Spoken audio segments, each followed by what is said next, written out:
July meeting of the Manhattan Community Board 1 Transportation and Street Permits Committee meeting. I'm Betty Kay, the chair of the committee. I'm joined by Jess Coleman, the co-chair, and of course, Lucian Reynolds, who's the district manager here in Community District 1. The agenda tonight, really, we just have 3 resolutions to discuss because you've all had drafts to look at, and then to do a vote on each of them. 2 of them you'll recognize coming back from last month. But I'm going to start with the new material because this is kind of time sensitive. So the first one we're going to talk about is the Lower Manhattan Pedestrian Priority Streets Study, which is a title suggested by the DOT. We're anticipating, as was brought up last month, there will be a stakeholder meeting on this issue coming up in early fall. So we just want to be prepared with a position in time for that meeting. If you'd like to bring up the draft resolution. My eyes are going to be so shot tonight. So excuse me, I'm going to go pull up my own copy so that I have a little bigger to look at.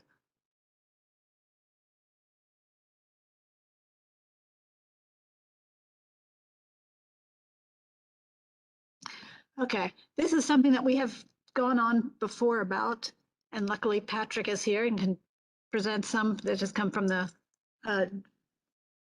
FIDI Neighborhood Association as well.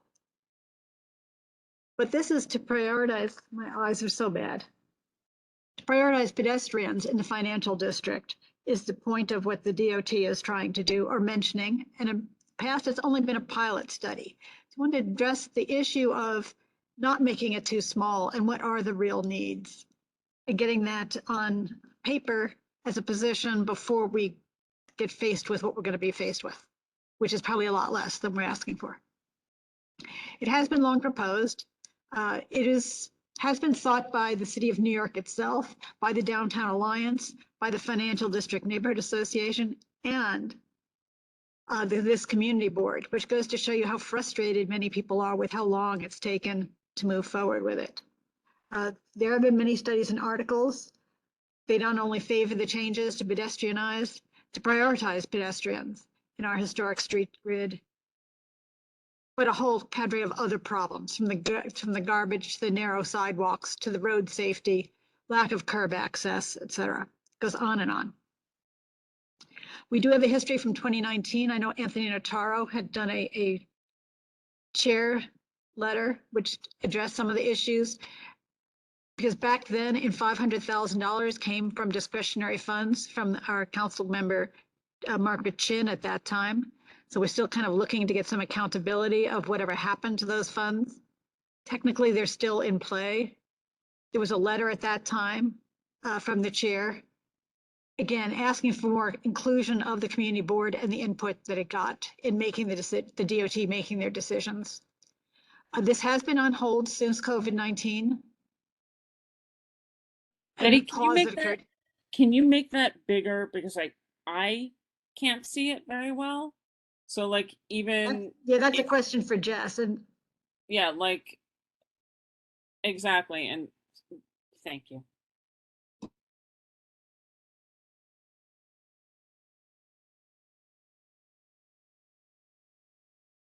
How is that, people? I would also like you to actually make sure that everybody in the public can read each one, every single part of the resolution, to make sure that it's in the public realm. I'm sorry. Reading it online, I know is going to be a challenge for people with phones because we constantly hear that it's too small for them. Would you like Lucian to go to the documents?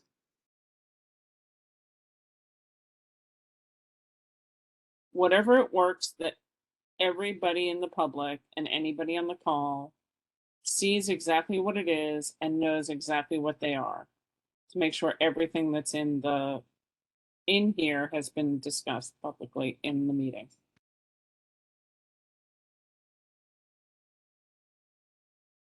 Lucian, I'm going to ask for some guidance because I can't tell who's on a computer and can see it and who can't see it.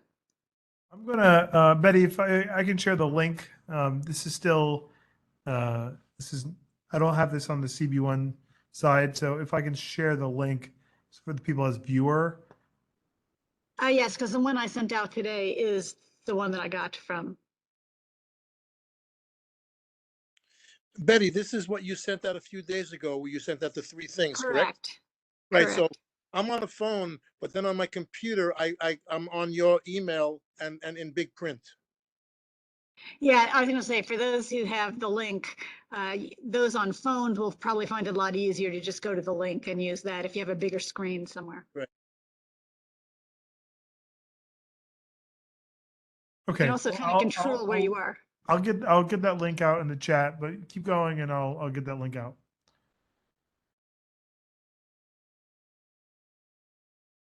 Okay, I have to see where I am because Jess is in a different place than I was. Oh, okay, thank you. So yeah, due to COVID, that's when things went on hold at that point with the DOT. Makes sense. Whereas one of 5 strategies that Mayor Adams, Rebuild, Renew, and Reinvent, it's his blueprint for New York City economic recovery to restart the city's economic engines and reactivate the public realm. This does include tackling public safety, quality of life concerns to strengthen corridors where New Yorkers live, work, and play. It really kind of goes very well with what we're asking for to be done in the financial district. So hopefully we can get the mayor to link this into what he's promoting with his own program. Next, whereas Dan Biederman from the 34th Street Partnership, which is a bid in Midtown, the first biggest business district, is quoted as, at first reluctant to pedestrianize areas, the commercial interest on Broadway, which is now looking to make changes, is now enthusiastic about the end results. This had been a concern because the businesses weren't traditionally so supportive of things that were pro-pedestrian because they were really focused on cars. And so now we're getting some feedback from the bids in Midtown saying, no, actually the businesses have done much better as there have been pedestrian friendly changes. You're going a little too fast for me. Oh, thanks, sorry.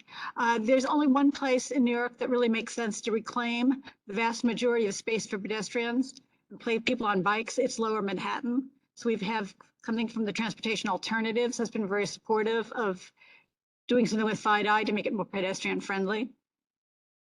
Another one, planning for successful Lower Manhattan pedestrian priority street study will require a wide range of stakeholders. So we're asking, this is actually what Polly Trottenberg had been doing back before COVID. So we'd like to reinstitute that to include all the stakeholders, including the city agencies such as the DOT, which would be hosting it, the NYPD, the Department of Sanitation, because they're going to be critical due to the garbage, as well as community groups, including the Community Board, the Downtown Alliance, the Financial District Neighborhood Association, should definitely be included. So we want to make sure the DOT is aware of the inclusion we'd like to see done. There's also been a request that the DOT and the Department of Design and Construction should start to work together immediately so that all financial district projects can be coordinated in order to maximize the efforts and projects that are used to further the process of pedestrianizing. Again, it's been very looked at as very piecemeal. So if we hate to have projects that are capital projects moving forward without any knowledge of the bigger picture of how we want to pedestrianize things so we don't lose opportunities.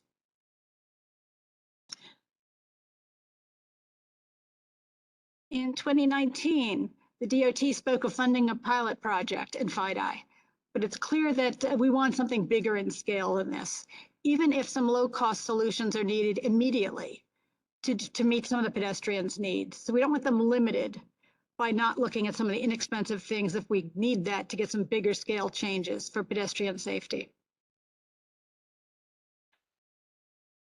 All curb usage needs to be rethought and reconfigured, with parking to allow competing uses on FIDI's narrow streets and sidewalks to be prioritized according to the specific needs and immediate area, including parking, sanitation.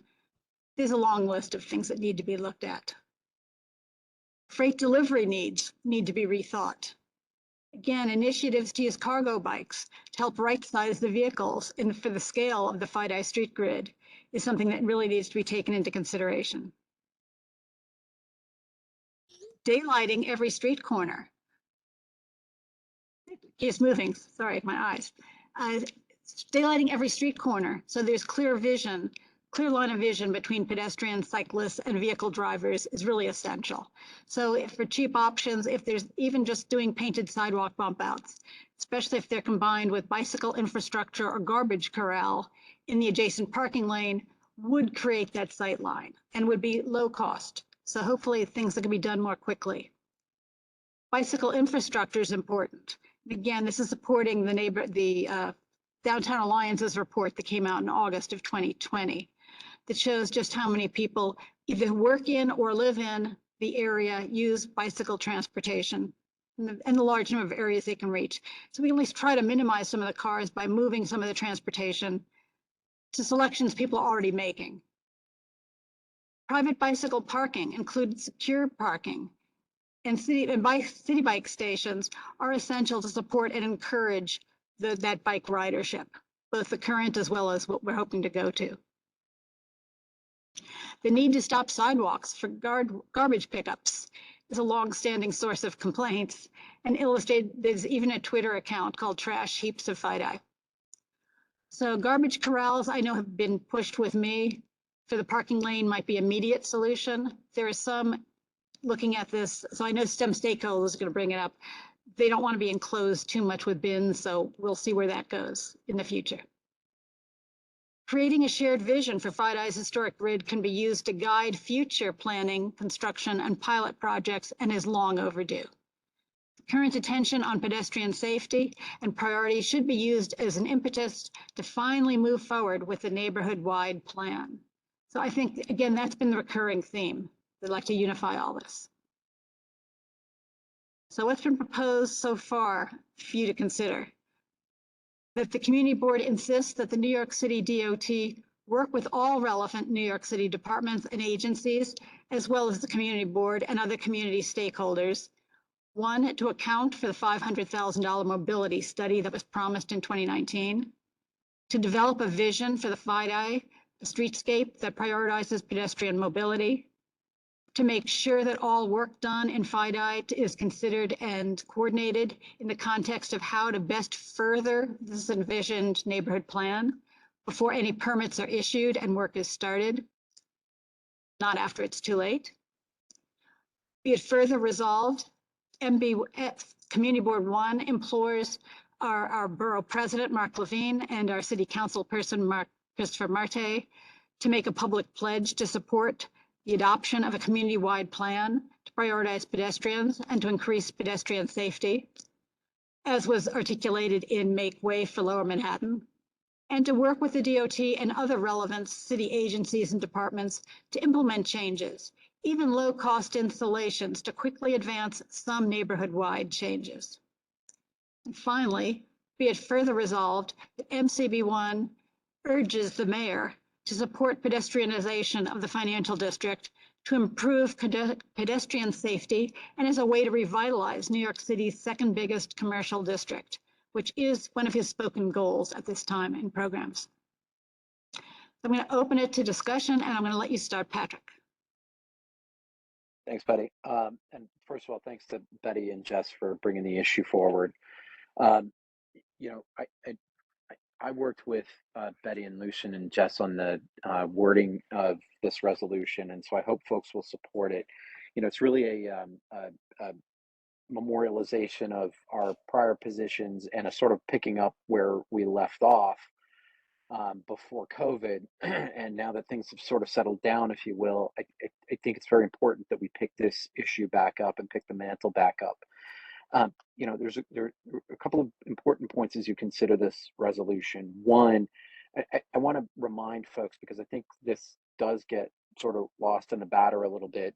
No one with any serious consideration anyway is calling for the entire pedestrianization of the financial district. That's just not what this is. It's really an effort to look at the 60 square blocks of the financial district holistically and say, how do we prioritize on these tiny little sidewalks the ever-growing residential population and the problems that they face based on all the obstacles that exist on those sidewalks and how can we solve those problems. So we did a study, CB1, several years ago, and I think that's noted in the resolution about the number and kind of obstacles that are on the sidewalk, from trash to, of course, scaffolding. We all see that all over the place, to it's just silly things like phone booths and whatnot. Um, but the whole point of the Make Way for Lower Manhattan plan and the $500,000 that was pledged through then Councilmember Chin was a study to really start to get things kicked off. And that made sense at that time, and it still makes sense in some ways. But I think what we're really looking for as we pick this back up and try to move things forward and get some real action here is, first of all, what happened to that $500,000? It's just been sort of out there, and frankly, DOT couldn't answer the question the last time we asked in the last couple of months. But really is, how do we best use that money and ask for additional money to move these projects forward? Because counting cars is just spending $500,000 counting cars makes no sense. I think one way too that we might even thinking about the resolution a little bit more to strengthen it is to talk about asking the DOT to actually pilot some things, try little interventions that might work to try to get where we're trying to get. But yeah, I think it's time that we really pick this back up and try to move it forward. Things have not gotten better. And there are all the previously existing cases to be made for doing this, including, just the safety issues, which is paramount. But now there's even an economic development and recovery argument to be made. And that is something that I would hope, though I don't know, but I would hope that entities like the Downtown Alliance would eventually support, because it's consistent with measures like their stock exchange revitalization program, which we think is fantastic, and we hope the city funds that as well. So we really want to see this big and important project get picked up and the city move forward with it. And we think this resolution is really one way to kick it off and come in really strong at the stakeholder meeting in the fall.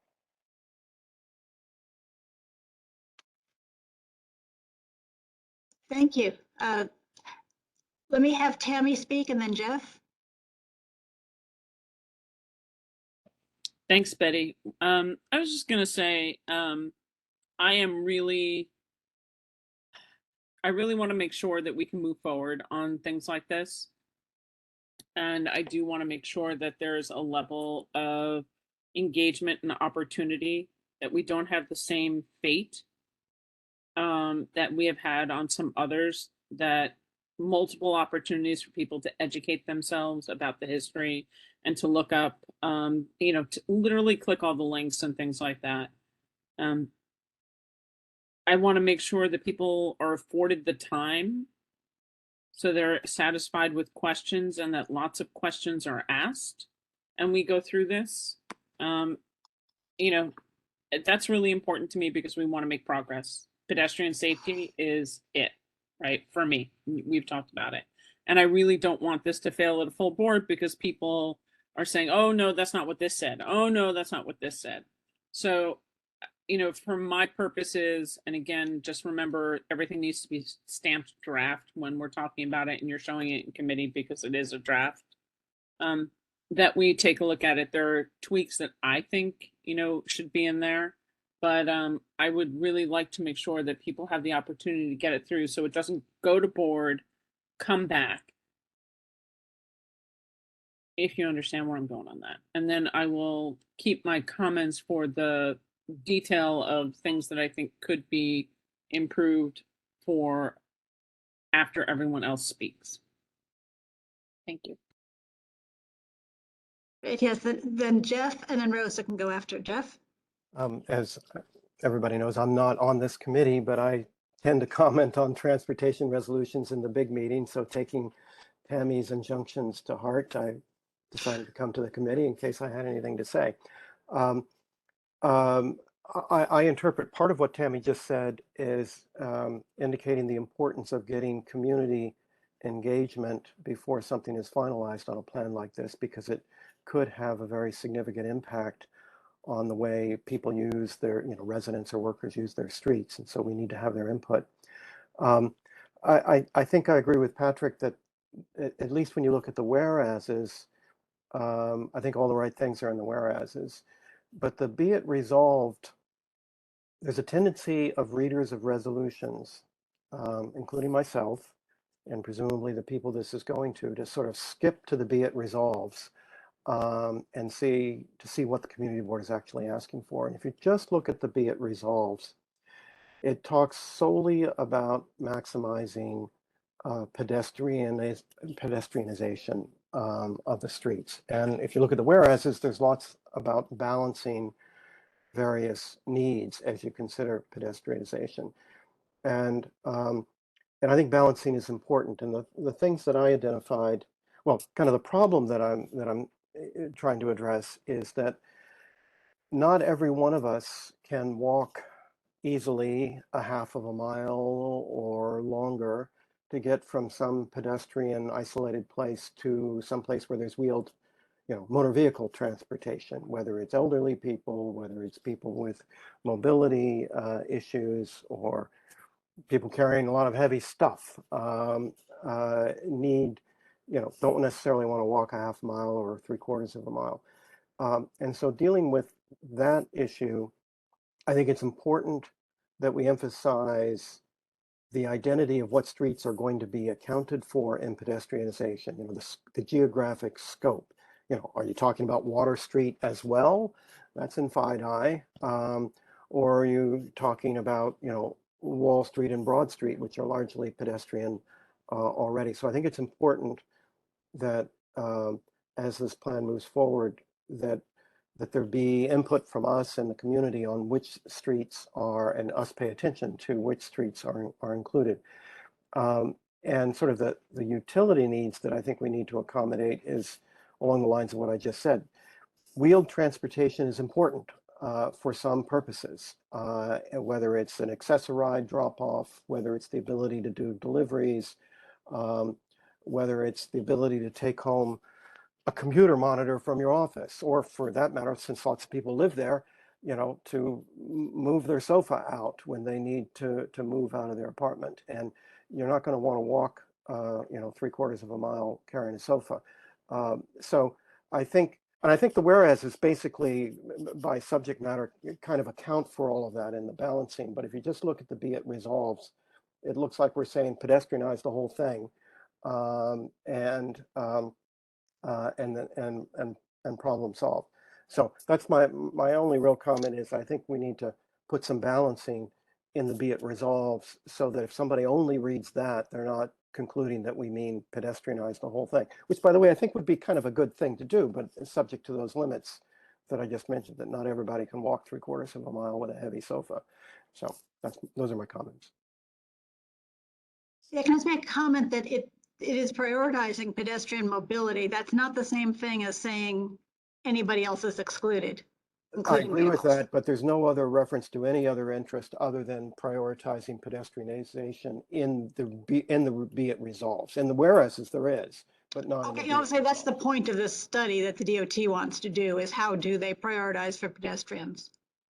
Right, but I think Jeff's point is about the language of the therefore be it resolves exactly. Yeah, basically, yeah, subject to the stakeholders, all these other interests, whatever they are, that are. I mean, I'm not talking about lots of words, and I don't have any particular language to suggest, but. I was hoping you did. Well, if you want me to, I can. I think any later, then. Yeah, I can give you some language later that I think maybe accomplishes it, but I don't have any off the top of my head. That'd be great.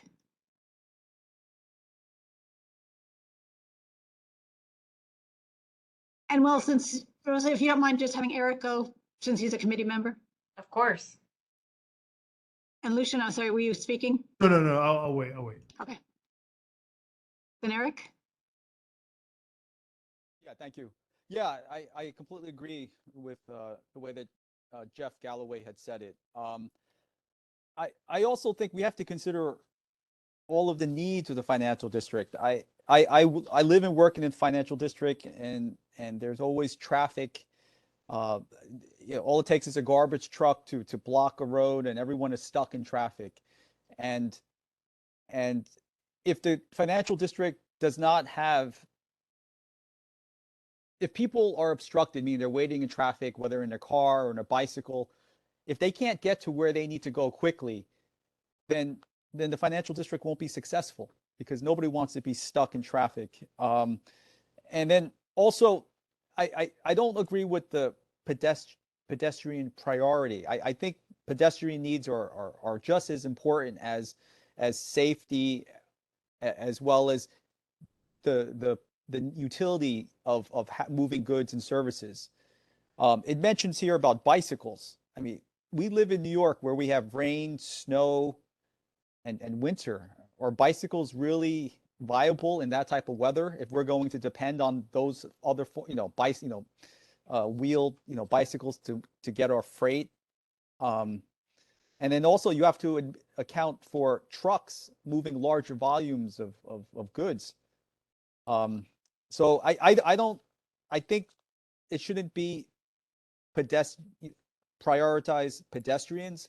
I think it's got to include everything, as well as the needs of the district, as Jeff had said, with all the stakeholders involved.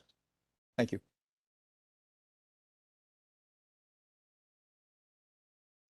Thank you. Since I put off Rosa, I'll let her speak now, but then Cody and Detta. Thank you. So I think actually one way to address this might be to say equalize pedestrian usage or considerations, because right now it hasn't been equalized. And I think that's the issue that this whole study is trying to address. And I also just wanted to say thank you, because this is a really, really important and critical resolution, living in FIDI all this time and knowing all of the different needs. I mean, to me, I am absolutely a pedestrian. I don't ride a bicycle, but I definitely feel for them, especially because my husband does everywhere. And I do worry about him going out and about on these narrow streets. The streets are crazy narrow, and anybody who lives down here knows this. And there are portions that are literally like less than 2 feet wide between obstructions, and I don't know how you get through them. And so we do have to think about it on a general sort of safety and accessibility level.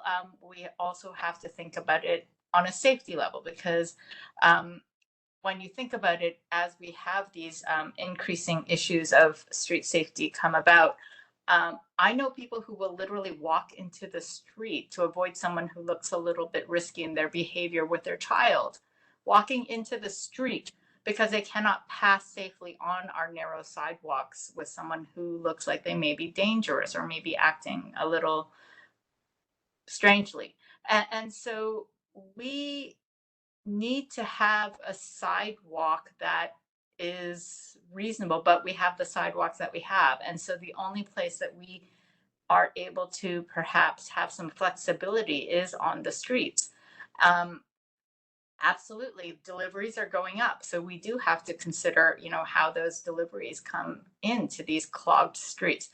We do have to consider driving. I know I live on a street that at certain points is literally just a single lane. And so if somebody's getting out of a cab, that's it. Lane's closed for a while. And if they're unloading, oh my God. So these are all enormously important considerations on very, very tightly restricted public transportation spaces that have a lot of demands on them. So this is like so overdue. And I applaud the fact that you guys are pushing to have it happen immediately. And yes, I agree exactly with what Jeff brought up, which is I do think that the wording could be modified perhaps to sort of equalize the role of pedestrian safety and space and utilization to actually just to equalize it with vehicular needs. And then I'm sad to say that I'm probably our building is probably one of the buildings on the whole garbage Twitter site that you mentioned earlier. We would love to have a way to resolve this. And it looks like there are efforts throughout the city to look at containerization on the street, I think that would be a great option for us to explore. But it can't keep going as it is going. It just makes like a bad situation even worse and stinky. Thank you so much for the time. I know I'm not on the committee, but I do attend. Thank you. Yeah, I know I called on Detta and Cody, but if you could wait 1 minute, I want to have Lucian come on first of all to give us some information on cargo bikes to answer some of what Eric raised. Oh, sure. Okay, well, I have some experience with moving a lot of weight on bicycles. I have a cargo bike, and I carry my family on the cargo bike. I carry my wife as a passenger. I carry my kids as a passenger. I fill it up at Costco. I think that in the community of cargo bikes, I think the mantra is there's no such thing as cold weather. It's just bad gear. So I have studded tires for the winter time, and not really much of an issue on that. But I will say that the big fear is that vehicles that don't have studded tires, there's a fear of them sliding into me. But I don't have any issues with slippage or the weight. So in case it helps. Thank you. We'll go back to, I guess it was it Cody, then Detta, and then of course, Patrick, you can follow. Lucian just sort of took my point, which was, or made my point about the cargo bikes. And also, just FYI, I do ride in the winter. I ride every day. I ride my bicycle to work or to wherever I'm going. So, and also the whole thing with, with the narrow streets in lower, the financial district, those streets were not built for cars. I mean, they were, before the grid. And so we see other world cities taking their older sections and pedestrianizing them or making them much more friendly to pedestrians. And I think New York will, go into the 21st century with this eventually. But the study that's mentioned, I think more emphasis needs to be on the fact that this study needs to take place as soon as possible.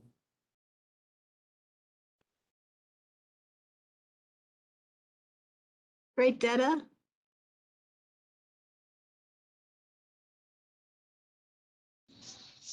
Okay, I'm getting there. On my camera. Sorry. Oh gosh, what just happened?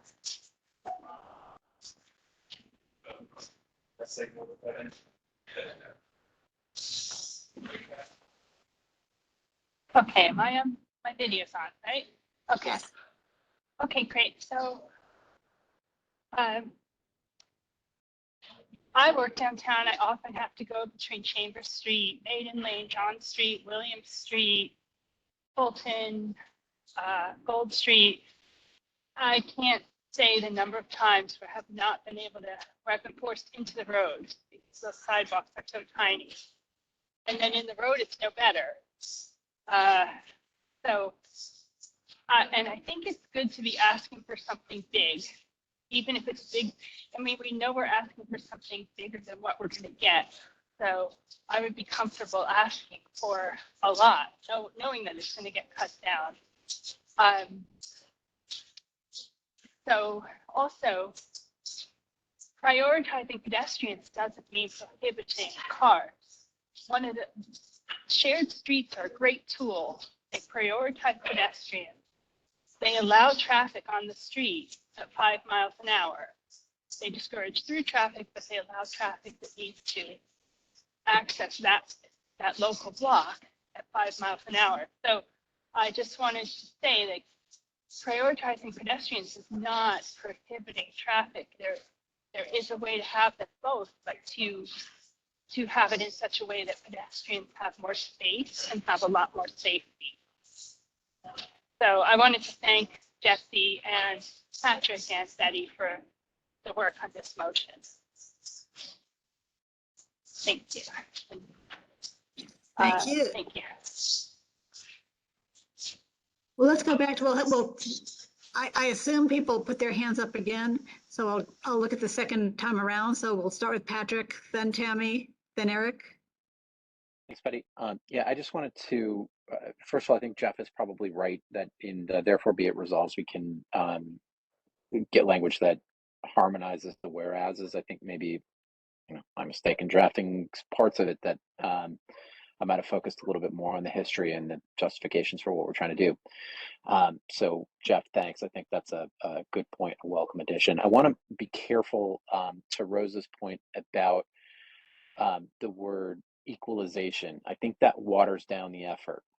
A pedestrian is not equal to a multi-ton car. It's not equal to a bike. I say this as somebody who has lived on John Street for over 15 years. I've been a pedestrian. I own a car. I've ridden bikes. I'm a city bike guy too. I use all these modes of transportation, and it is not an equal experience for the pedestrian on those narrow sidewalks. To the point that you see mothers and kids walking in the sidewalk. That's exactly the problem. They're not given the prioritization that they need with other means of travel. And the bigger part of the problem, shared streets are, to Dennis' point, a really great tool. They're one tool in the toolbox. Managing the way that, to Eric's point earlier, managing the way that we utilize the space between the curbs, the streets, is really the key to all of this. So, and the Downtown Alliance's stock exchange plan provides a fantastic blueprint. If you look at the New Street, particularly the New Street aspect of that, provides an excellent blueprint of how you can do this on a narrow street, how you can dedicate a certain amount of space for deliveries so that the businesses are getting their deliveries in and out, and there's still a travel lane so that you don't have people, blocking traffic by just stopping and unloading there. There's a space for people to load and unload, and residents in the financial district are absolutely going to need that. No one's carrying a sofa more than just, down the elevator. It's just not happening. Residents need deliveries. Residents need to be able to be dropped off. Schools in the area need to be able to drop off, like the Titus School we were talking about earlier in the Youth and Ed session. They need to be able to drop off as well. The whole point of this is that there are many competing interests for the street space and for the narrow sidewalk space. But we really need to make sure that with a growing residential population, with a population that is really exploding and has been exploding for more than a decade with young kids and strollers and parents pushing them, those sorts of things, we need to make sure that pedestrians who aren't at the same footing as a car and a bike are prioritized. But to Dennis' point, that it doesn't exclude all of these other uses that are very necessary to the area. And that's the tricky balance.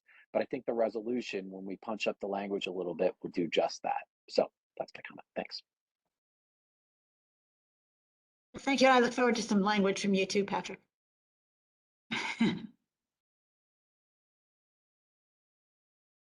Yes, so Tammy, then Eric, then Jeff.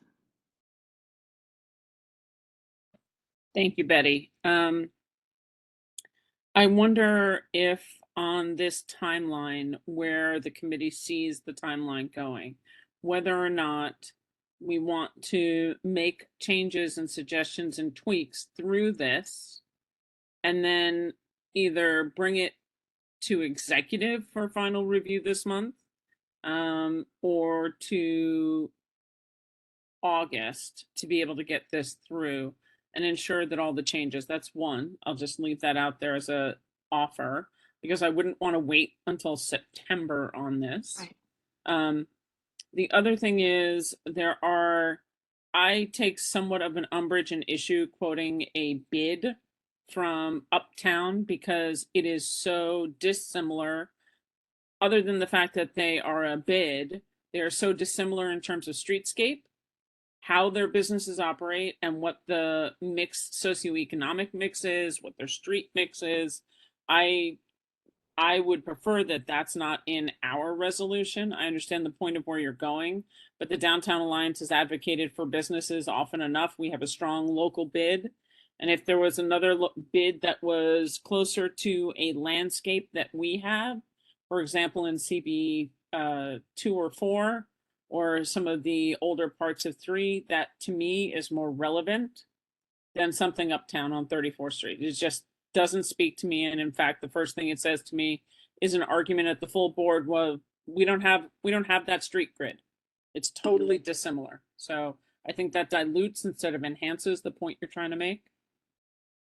Also, no offense, Patrick, please understand when I say this, it's not a ding at the Neighbors Association, but I would prefer as well, when we're taking a look in the therefore be it resolves, we are not prescriptive to a particular proposal that has gone out, because that does not necessarily meet with what we have said.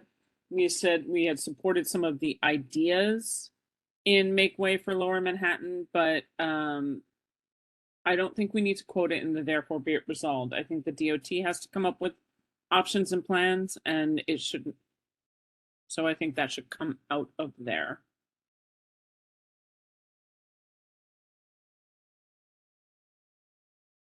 And that's my comments. Thank you. And Eric?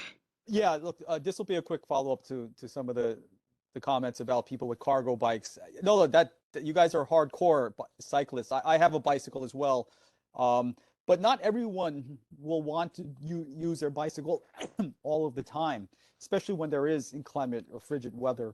I still see cars as part of the landscape for transportation, especially as we go towards electric vehicles, along with bicycles.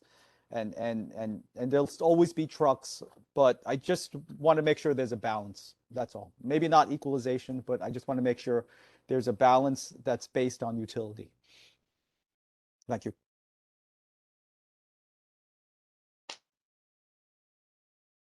Yes, Jeff?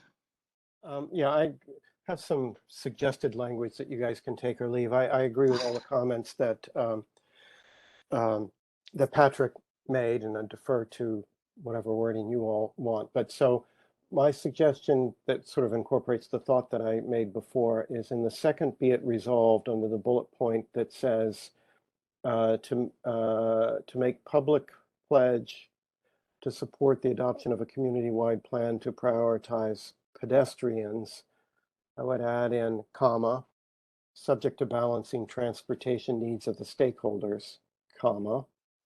And another potential change would be in the next whereas, where it says MCB1 urges Mayor Adams to support pedestrianization, perhaps include the modifier increased pedestrianization as a change. But like I say, I agree with basically the mindset that Patrick articulated, and if that mindset could simply be incorporated into the be it resolves, I think it would be fine. Because as I said, my concern is that lots of people jump to the be it resolves, don't really read the whereases very closely. And so I think we need to have that balance articulated, some sort of balance articulated of these other transportation needs in the be it resolves themselves, and not just in the whereases. What do you think of supporting for the last of the therefore be it resolved, just going back to DOT wording, to say asking to pedestrianize, because pedestrianize isn't the word that really should be used anyway. Support improving pedestrian safety. Well, and focus in the financial district, because that's really the point of this versus there's no discussion of pedestrianization in the terms of getting rid of other vehicles. I would certainly be okay with that, but that's a little bit like, supporting motherhood and apple pie. Of course, everybody supports pedestrian safety, but I like a pedestrianized, I'm mostly a pedestrian when I go to FIDI. I've worked there over the years. My wife works there now. My doctors are there, and almost always I'm a pedestrian. So about a third of the time I'm a bicycle rider, but every once in a blue moon, I'll take a car over there when I need to pick up something from my wife's office and take it someplace. So I think pedestrian is, and when I ride a bike, I particularly feel unsafe in most of those streets. They are quite narrow. But I defer to you guys on the language. I just think it's important to make sure that we accommodate the other transportation needs as well as the pedestrian safety. So however you want to phrase it is fine with me. Okay, yeah, no, your point is taken. I'll Yeah. change that because pedestrianization isn't appropriate to go there Okay. anyway, because it's never discussed within the Okay. body. Okay. What about language saying increase pedestrian infrastructure or increase pedestrian space without saying pedestrianization?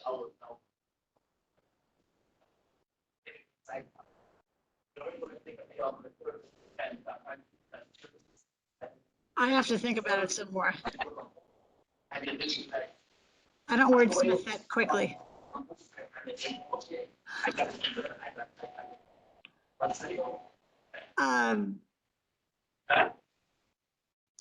I'll put my hand down. But Tammy, I'm sorry, Dana, did you have anything else to say? Or- No, I spoke without being called on, and I'm just putting my hand down now. Okay. Same thing, Tammy, do you have anything more to say? One of the things Jeff took some of the points that I was going to make. We have heard from small business owners over the course of the last several years about this discussion and their need to be able to operate vehicles in situations that, cargo bikes do not work for them. I particularly think of refrigerated commercial deliveries and large scale deliveries for pallets and things like that. So, Jeff kind of alluded to that and making sure that we cover the small businesses so it doesn't negatively impact and drive their costs up to operating business is very important. And figuring out a timeline for where you want to go on this and how you want to do it to ensure that we do have everything as clean as we can. By timeline, you mean for this resolution, or do you mean for what we're proposing? For resolution. Yeah, what do people think? I'm a little concerned about next month only because, or does executive do everything? They act as the full board as well as the committee? Can I jump in, Betty? Yeah, I please, wouldn't- John. I'm looking for input people have on that. Yeah, I would not run it through, with all due respect to Tammy's committee, I wouldn't run it through executive. I think it's just going to get a little too much cooks in the kitchen without the expertise of what transportation has been dealing with. I think it shouldn't be, I don't think, and I'll stand up and defend this one to the hilt at full board later this month. I don't think it should be a terribly complicated resolution because, again, as I stated when we started this point, it's really kind of a picking up where we left off. Yes, there is an effort and a need to sort of educate folks, particularly newer members, on why we have supported this in the past and what we're really trying to accomplish here. And I'm happy to do all of that. But I don't think there's anything terribly controversial about making the 60 square blocks of the financial district safer for pedestrians, more managed for traffic, and better for businesses from an economic development perspective. I don't think that should meet with anyone's disapproval. And I think when you get down to the finer details, that's going to come in the future. But even if folks want to talk about some of the finer details on this resolution, I think we can sort of address them in a way that is encompassed within the wording that will manage a little bit, but really it is about that balance, right? No one's being excluded, everyone will be included. It's just about balance and management. And so for that reason, I wouldn't run it through executive. I would pass it in. I would respectfully suggest that the members of this committee vote on it, pass it tonight, send it to the full board at the end of the month. Thank you. I'm fine with that, but I think, unfortunately, Patrick, to vote on it, you have to have the wording on the resolution so people know what they're voting for. And all the changes that have been suggested and made need to be made live in time because what they're voting on is not what's on the screen right now. I mean, I think we're not deviating from the spirit of what we all understand the consensus of the committee to be. And I know, for example, in land use, we don't exactly have the wording of every resolution. In fact, we don't pre-draft them and put them up on the screen. So I don't see that as a problem. But again, I defer to the chair. Yeah, I'm going to agree because I've so rarely have seen what I'm voting on written that I wouldn't say that's practice. That's common. But first, let me get back to Morton since he's had his hand up.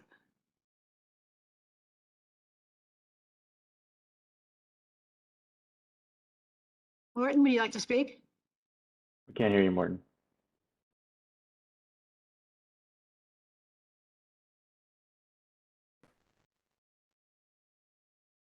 Then I guess not. Morton is unmuted. Right. If I unplug, can you hear me? Yes, there we go. Maybe having. I'll lower my hand. I'll raise it again.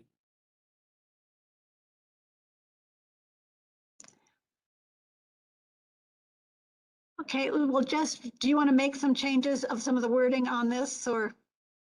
Because I agree with Patrick. I think and do you agree that we should just move forward with? I think we should move forward with it. I think nothing that we've suggested is going to drastically change it here, and I think of what would be changed. Right, so, on the last resolution statement, therefore be it resolved, support pedestrianization is not the term, because everything is going to be really increasing pedestrian safety and need for space is more the real issue. But the DOT is trying to accommodate as a problem. And of course, needing more space includes getting the garbage off the sidewalk and taking care of how they can navigate around safely. Because again, you can't equate different forms of transportation with pedestrian walking. But are there any questions about what you're voting on?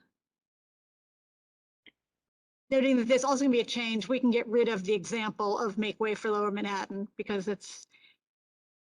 but it is just given as an example, as proposed in Make Way for Lower Manhattan. It's That is not, They sorry, do but name others. you've mentioned it above, it didn't need to be there. But people are just saying that people don't always read the whereases. Can we get rid of the part about the uptown bid? Yes, I can just drop that. The hope was to get something about businesses because the attitudes changing of businesses is it's actually quite significant. I But wanting agree. to have, I would leave that in. I think even if it's just somewhere in the whereas, because I think it's a very important contrast to arguments that have been made in the past Right. about You already businesses have, disapproving of it. But but you yeah. already have the Downtown Alliance, which represents our neighborhood being in supportive. The 34th Street Not is really. yeah. 34th Street is unrelated in terms of its geography. There is nothing relationship bound to the FIDI area. Right, It doesn't but have the narrow streets. Regardless of the businesses there have a different experience and the people who live anywhere in those corridors than down here. And yes, I understand what you're saying, but Actually, I respectfully disagree. The fact that groups of business owners can change their mind once they've had experience, I think is an important note to make. Yeah, maybe it's a way we put it that, I don't know whether they were at one point skeptical or concerned. Yes, that's what it says in his quote. And that they, have come to realize that this was a good thing based on, and maybe we qualify it based on their street grid, and leave it at that, and then let folks draw their conclusion as to whether it's somehow not credible because it is different. I don't know, but I do think it's important to combat the notion that businesses express a fear, and so therefore we should never do anything when there have been good experiences in the city. Right, and it is a chicken or an egg. Until it changed for them, those businesses couldn't experience firsthand. So they believed what they believed, that it had to be negative for them. The fact that someone who in that region experienced it and changed their mind and said, yeah, actually it does work for me. Pedestrians buy more than cars do, is of note. And the street grid isn't, people are more alike than you think they are. however, they don't have narrow streets. Their sidewalks in some places are larger than our even streets are. It's just in terms of attitudes, yes, but I do agree with Patrick at a base minimum if you will not remove it, because I'm telling you, I think you're going to get somebody at the full board to say, how is that related to us, to qualify it based on their street grid. Again, we want to make progress, but let's not leave places that people can poke holes in it and say, why are we quoting this area? It's completely unrelated. It's apples and oranges. But the reality is there is no other neighborhood in the city of New York that has the same street grid that we do. That has always been the problem. And so if we use that as the measure, we're never going to get anywhere. So I think if Patrick, we there are can parts of the qualify West it, Village. There are parts of not the like West Village. There are parts around Gazenport. You know as well as I do, there are parts of the city that are not as expensive as Spidey, but that have similar things. If it was a quote from CB4 and the bid up there with the narrow street grids that you have on the West Village side, you know, that is closer in experiential, the pedestrians experience than anything around 34th Street. it may be closer, but I don't know if we have that evidence. And they are not the same as the financial district. They're just not. They're certainly old, but they're not as narrow. They're not as constricted, and they're not as poorly laid out. And they weren't drawn, you know, for horses and carriages. But look, I don't want to get dragged into the weeds about that too much. And sorry, Tammy, I just disagree with you about it. But I think we can qualify that language and still make. I think it's an important point to keep in there, because I think showing some evidence of where it's happened in the city, even if folks may discount it because it's irrelevant, some may think it's very relevant, like I do. Yeah, I do too. Oh, So yeah, why don't we leave it and I'll work with Patrick. We'll change it to just focus on the point, and that is that a group found that they changed their attitude when the pedestrians were the important part as being valuable shoppers. I think that'll go a long way to proving the point that you're trying to make without drawing the wide criticism of the disconnection. Well, then we'll move it at full board if it becomes that big an issue. But again, if you make all the comparisons where FIDI has to be exactly the same as somewhere else, you can't make any discussions about anything. And that means no Didn't professional say to work there. Betty, I never said exact. Similar. Fair enough.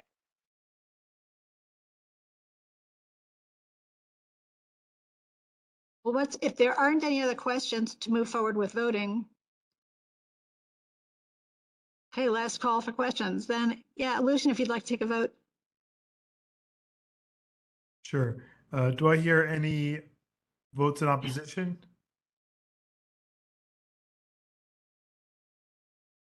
Do I hear any abstentions? Anyone recusing themselves? Okay, well, hearing nothing, I'm assuming that everyone here is in favor of this resolution. Great, and best of luck to FIDI on finally getting this to move forward. So thank you, everybody, and let's move on to the second resolution.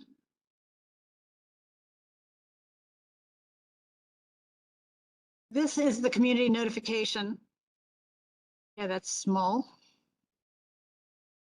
Community notification of proposed major transportation projects. This one was, anyway, this one was looked at, was voted on by committee, is come back again from full board to be looked at again, and some modifications have been made to it in response to comments that were made at full board. So while a lot of this is what you saw last month, there are some changes. The first part's really just point out what the bill itself says. So you can see that. And Councilmember Robert Holden, keep the name in mind, is a sponsor of this piece of legislation. And it is not co-sponsored by our personal community council member. So this was introduced on April 28th. The bill requires the DOT to provide a presentation on each plan of the affected community board within 30 days, and to give the affected community board 60 days versus the current 7 to provide recommendations to comment on that plan. The bill would require the DOT to post quarterly progress reports on its website for all proposed plans that are subject to the notification process.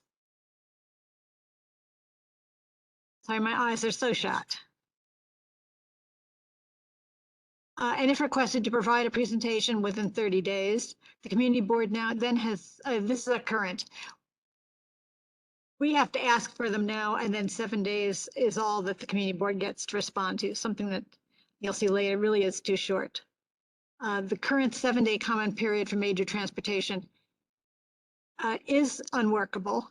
However, the expansion of bike lanes and public transportation are essential priorities, because those are the two things that are being talked about here, really. Under the bill's proposed framework, the DOT could be forced to wait over 3 months if we go by the time frame that's specified in the bill.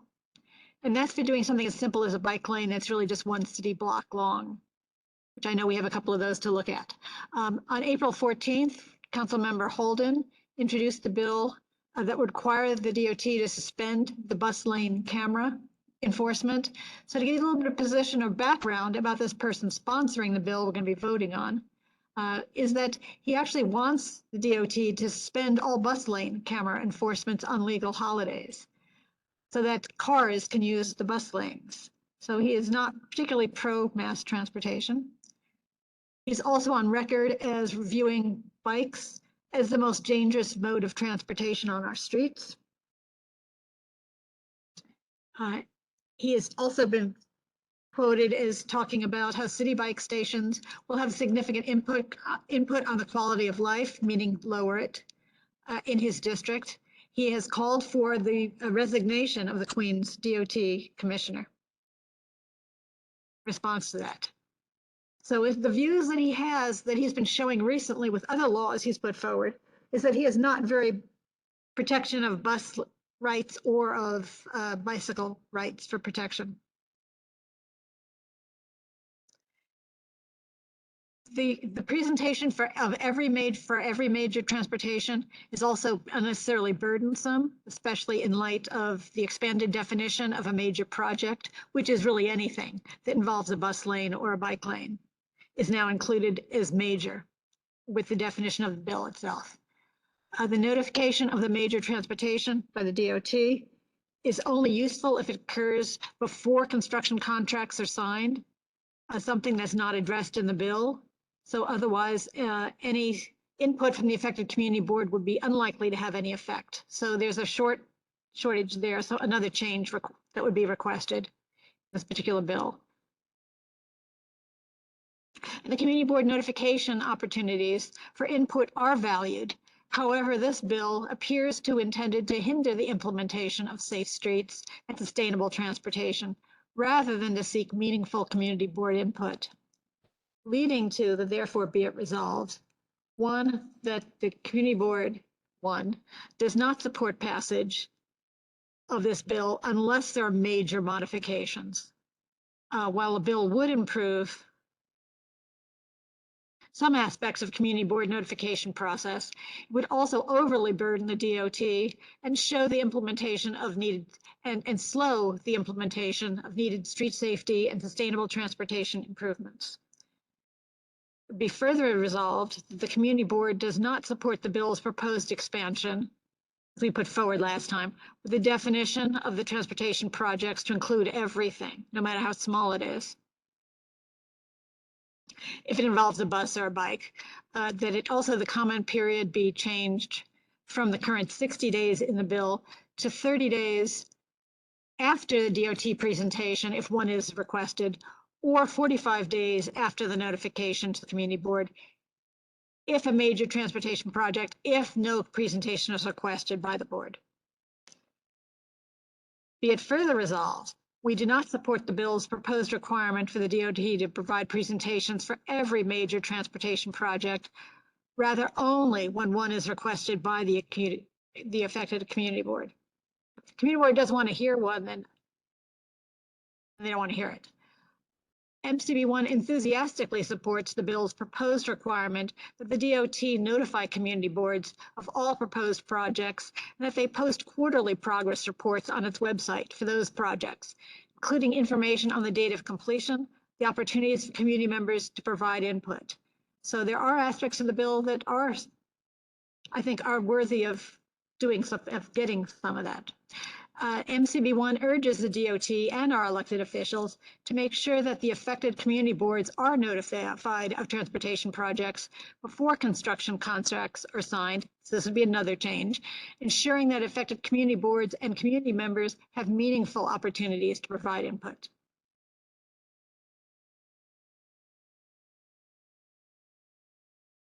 So if we can go back, I can't see the. Nice. But if I could just jump in with a gentle reminder to everyone, I know this is the first set of committee meetings this month.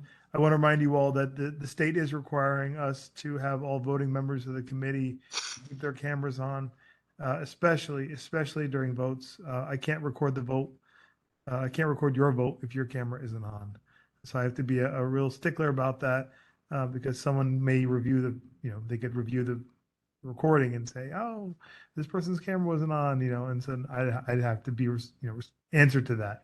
So, that's just something that we're going to have to, I know, get used to, but it's unfortunately something that we have to be strict about. Lucian, it further detailed in the email that your camera cannot be off for more than 20 minutes.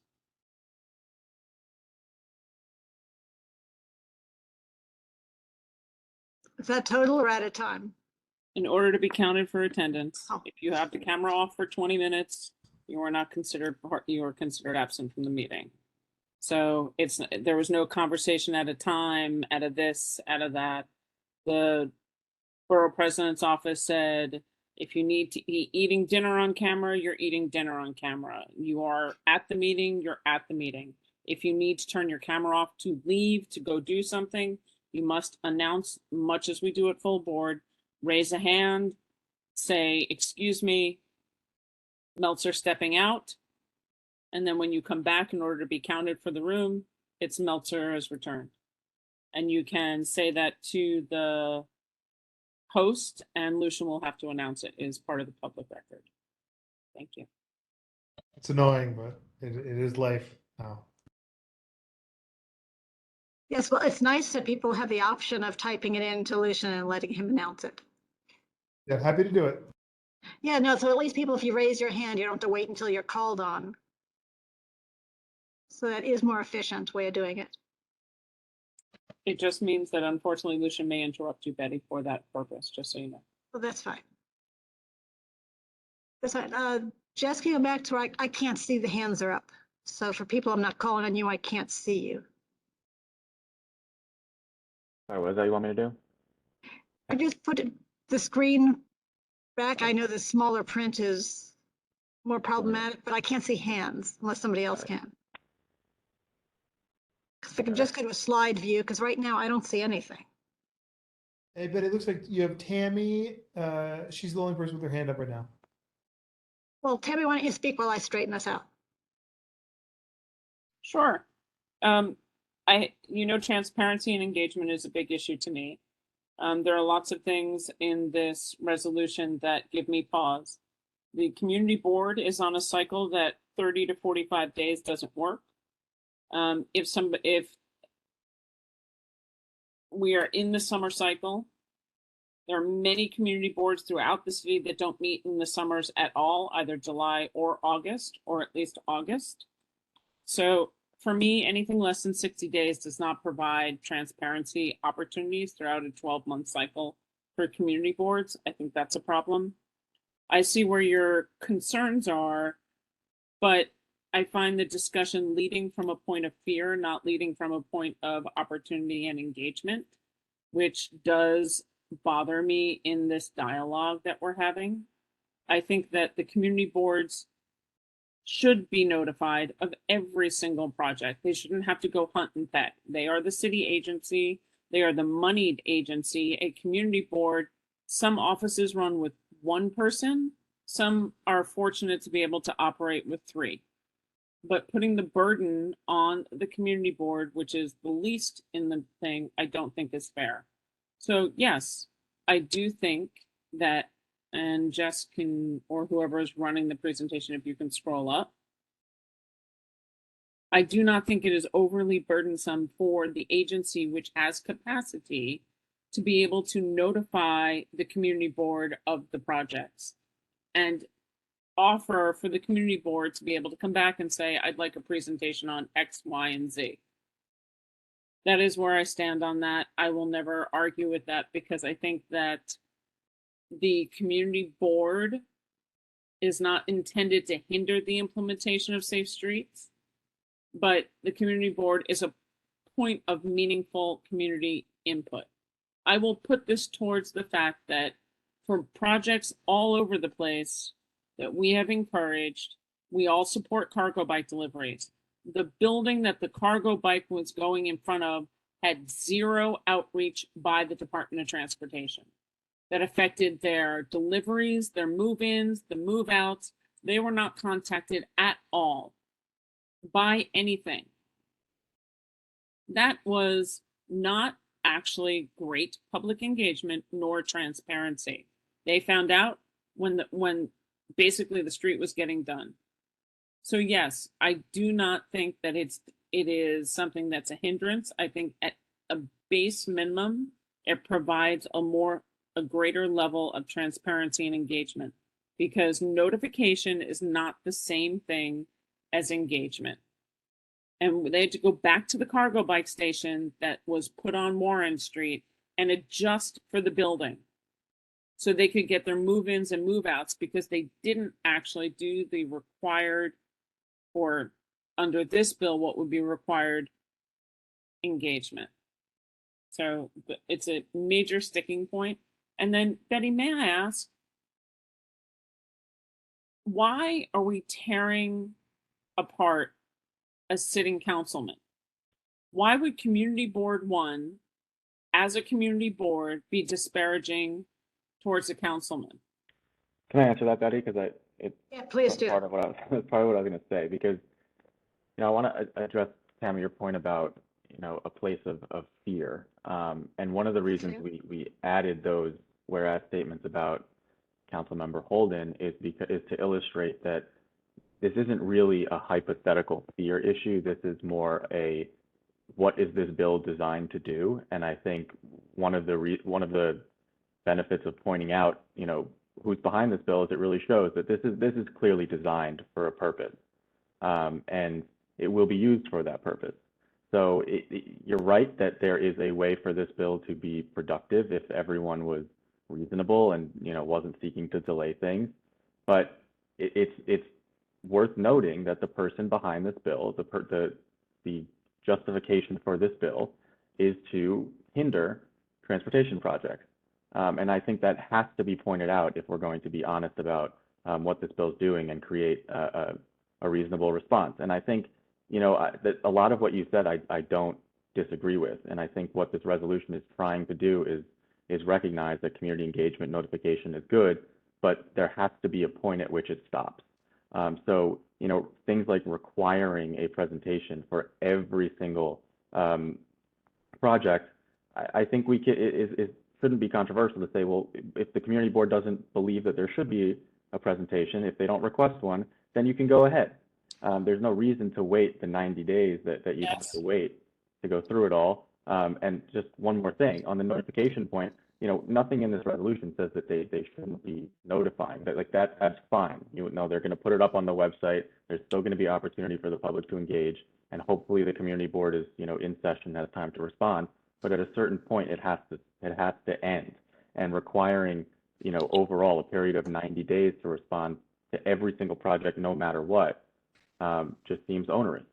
That's all.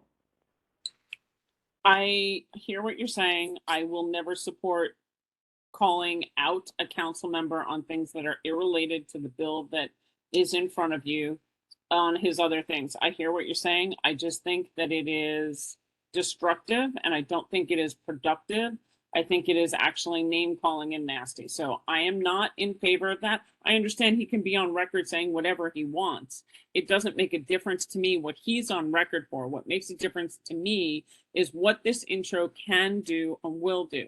And no one's saying that they have to do a presentation, but there's a middle ground. They should be offered the opportunity for a presentation. And that is not in here. It's either, you know, if we're saying that we don't want a requirement, I don't think notification, they should have the opportunity to make a decision to have one.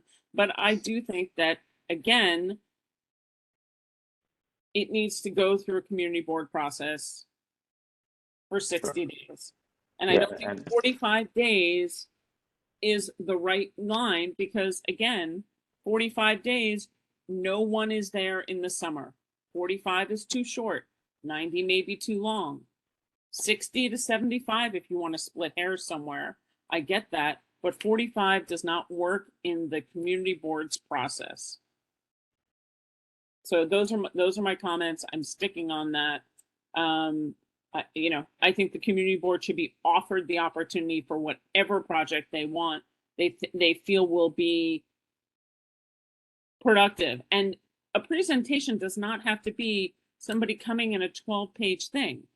It could be a video that they've done. It could be a slideshow that they're shared. I mean, there are lots of ways that, you know, it doesn't have to be as all-encompassing as everyone's thinking of one thing. It could just be, here's the map before, here's the map after. I mean, if you want to put guide rails on that, you know, I could hear something like that, but that's my piece on there.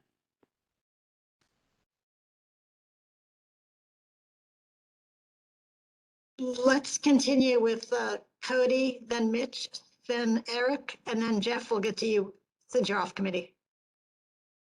Just one brief observation about all of this was just the thing that did kind of scare me was the expansion of the definition of major transportation projects. The idea that painting a strip of paint, you know, on one city block could now be considered a major transportation project. So that's something that gives me major pause.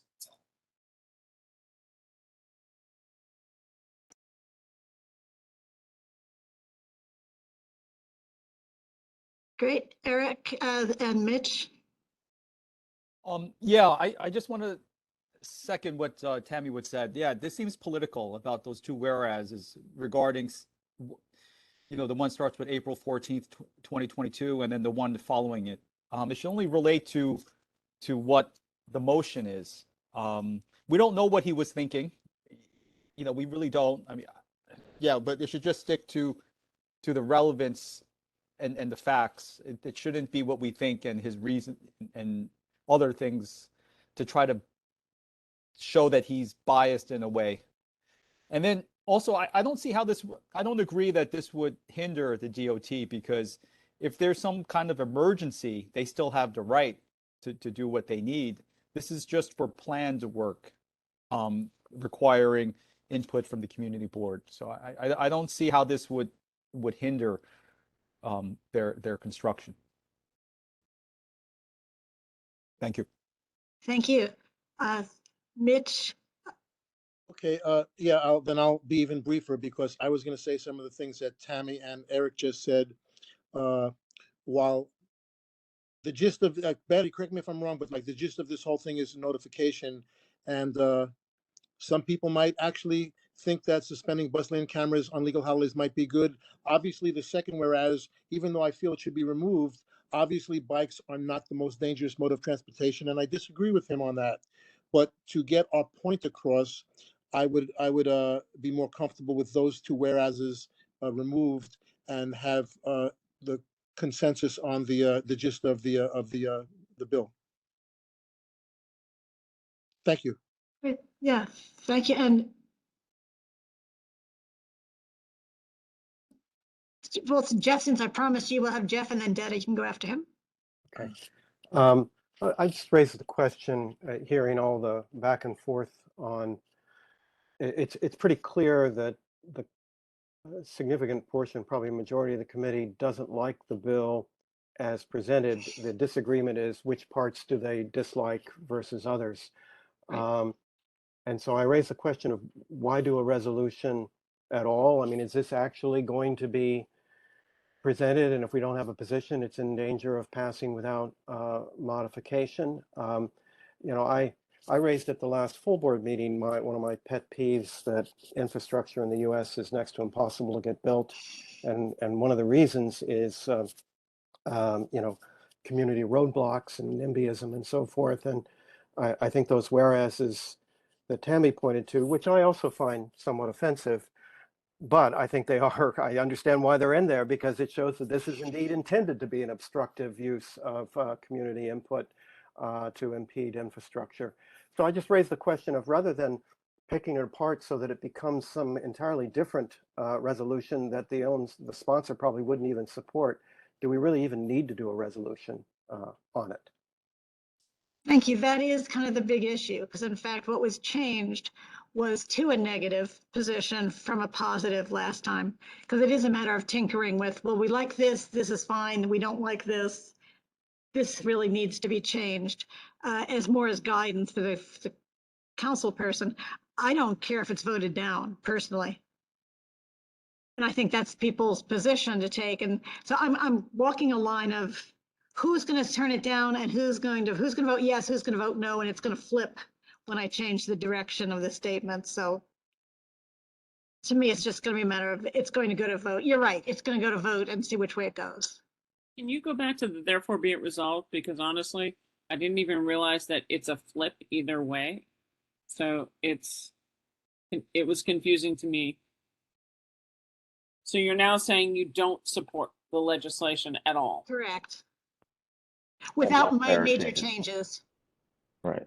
What about taking those two whereases out, Betty? I'm just curious your opinion about that.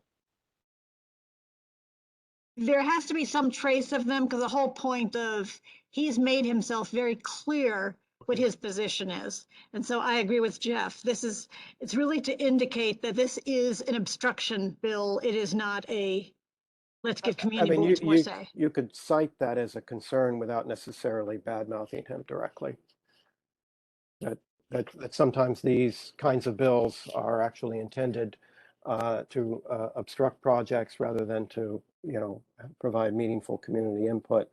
And we fear that that's the case here, without necessarily bad-mouthing him by name, because I kind of agree with Tammy. It is a little offensive for one government body to be bad-mouthing by name somebody else in the government, even though I agree with all those statements. Yes, so it's just a matter of, and I agree, that could be changed too. It's just going to create, this bill is more to intend with no backing for it to create obstructions, and that is the concern. But yes, no, the person's name can be taken out, which means the substance of it, but then what they're meant to do also disappears, and I think that's equally unfair. We I can don't make the, expect people to know who the council member's past history is, which has been very outspoken. yeah, I mean, we could also like make the general statement like Jeff was just proposing in a whereas, and then sort of bury the substance or his statements in a footnote or something like that to make it less direct. If that makes people feel better. I mean, you could potentially say, without identifying him by name, but the primary sponsor has indicated X, Y, and Z or whatever. That's fine too, yeah. But I still raise again, why even have a resolution at all That's a good unless we point. think it's going to actually be, my mother said, if you can't say something nice about somebody, don't say anything at all. And maybe this is one of those instances where we're best not saying anything at all. And that raises the dilemma of, do you make it a positive or a negative to decide who's going to vote it down? Or just Yes, don't I was have, I asked to mean, do I'm it. raising basically the idea of just not having a resolution, but I'm okay with that if committee members want to go that route. So Deb, why don't you speak, but then I get some feedback on, do we pursue this or we just drop it? What do we do? Take a quick straw poll of committee members. So after Jen, if you Galloway. want to go first and then Mitch. Am I speaking or is this a straw Yes, you're poll? speaking. Oh yeah, I mean last time I voted for it at committee level, but I didn't really like the reso because I felt that it still left too much of the bill in place, and it's an obstructionist bill. So I do prefer a bill, a reso that rejects it, but even our rejection is qualified because it's saying, well, okay, but if you did this and this, so I do see what Jeff is saying. When something is so sticky, when maybe it is better just to stay quiet on it. So, but I want to thank Jesse for his work in redoing the reso that I know he worked hard on last month, and he's now worked hard on it again. All good. Okay, I so mean, yeah, did we have one suggestion of let's just drop it? Let's see what Mitch has to say. I could go either way on that, but I would support, like I said, 90% of what you and Jess wrote. If say the April 14th thing was taken out so that it's not seemed like a personal attack, and then maybe put a general thing. I mean, basically, we all want notification on projects. That's what we're trying to get. And I would scale this down a little, or take your opinion and Detta's opinion and Jess's and I forget the other person's opinion and Jeff's opinion and leave it. So either leave it or take the one or two things out and then just stay with the substance. Okay, yeah, no, I think it's been pretty widely accepted that those two whereases that name the council person will be drastically changed and probably combined with each other, so that it's more than the primary sponsor. I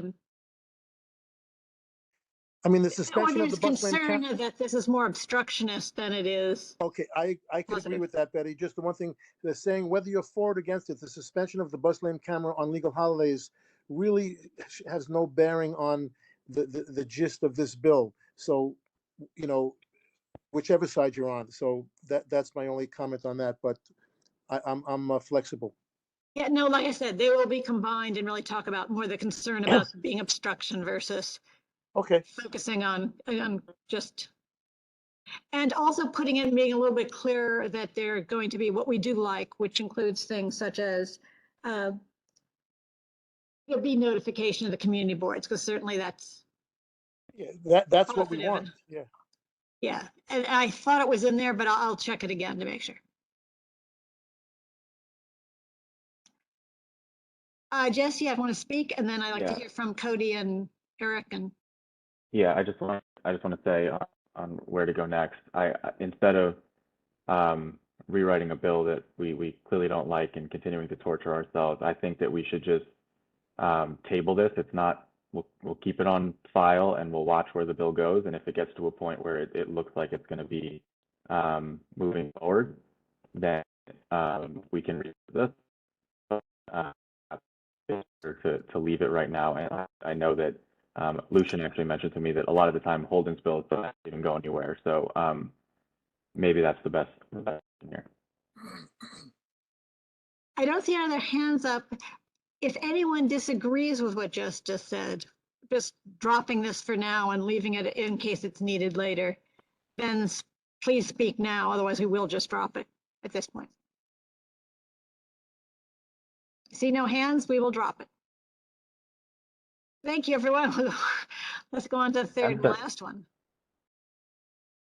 But Betty, just to echo what Jess was saying, we should monitor it. It is introduced legislation and it impacts the purview of this committee. We should definitely keep an eye on it, and not commenting on it if it does become a real thing would, I think, be a mistake, because it does have effects on community notifications and whatnot.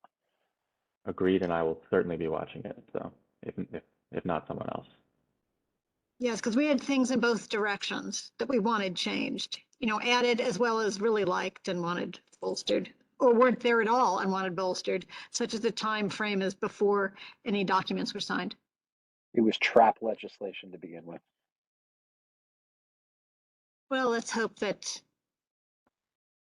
it has very few co-sponsors. Very few. Okay, Jess, you want to go on to the third?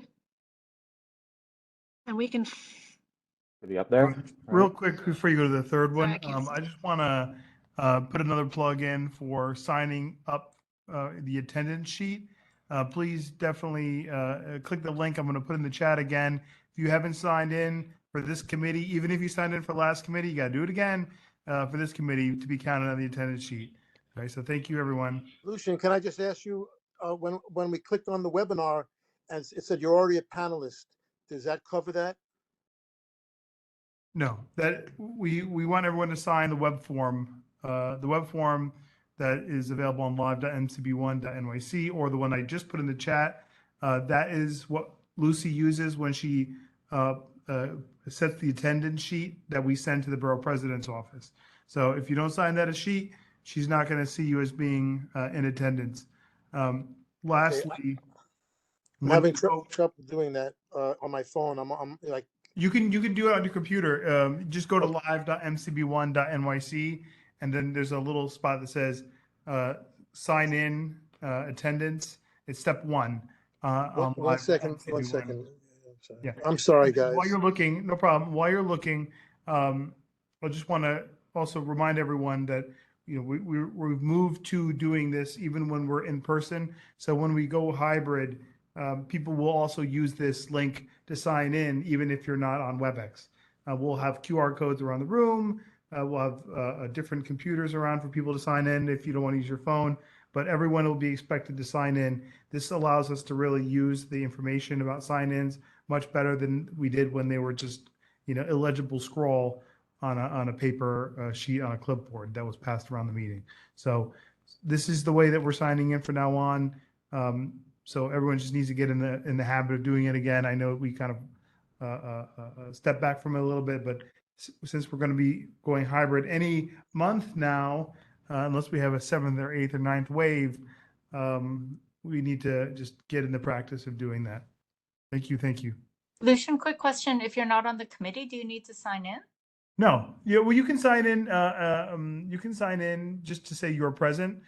In the past, in the before times, when we had meetings, members who were at other committees that they weren't necessarily a member of would still sign in on the community board member part of the sign-in sheet. So definitely do, because then when we look back and say like, oh, who was actually at that meeting, we'll say, oh, Rosa was there. Maybe she remembers this or that, even though it's all recorded and that's not as much of a thing as it used to be. But it's good to know if somebody looks back 10 years and says, who was at that meeting, your name will be there. And so we want the public, we want the members, we want everyone who's in the room, virtually speaking, to sign in. Mitch, did you get it? Could you just check for me that? Yes. Yes, I did it on the computer, Lucian. If you can just check for 1 second sometime. I will, and I'll chat you. Mitch. Yeah, I think I did it. Okay. Thank you.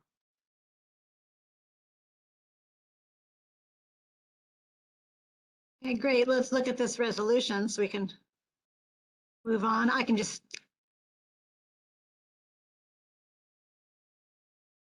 Jess, can you scroll up to the top of it? Because this one is the least changed of them, so hopefully this will go a little bit faster. Because this is Introduction Bill 501 from this year. And this would do the reporting of hazardous obstruction violations by motor vehicles, but reporting by civilians. This is co-sponsored by our council member, Christopher Marte, and it was done at the request by one of our previous resolutions to reintroduce a bill from 2020 that was not his.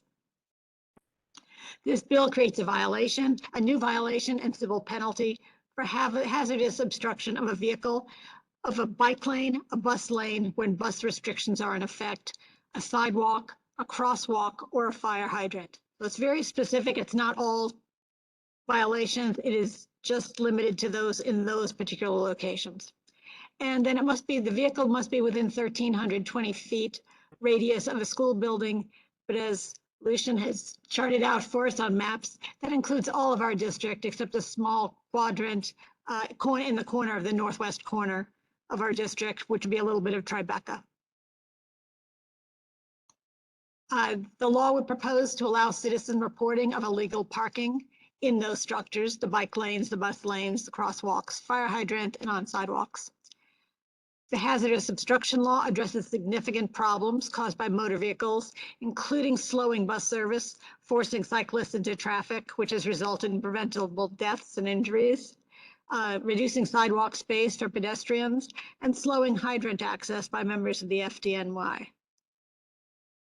And in fact, Lucian, did you want to speak to this point now or later? I can speak to some of the data. That's no problem. Jess, if you want, I can just grab the presentation controls really quick.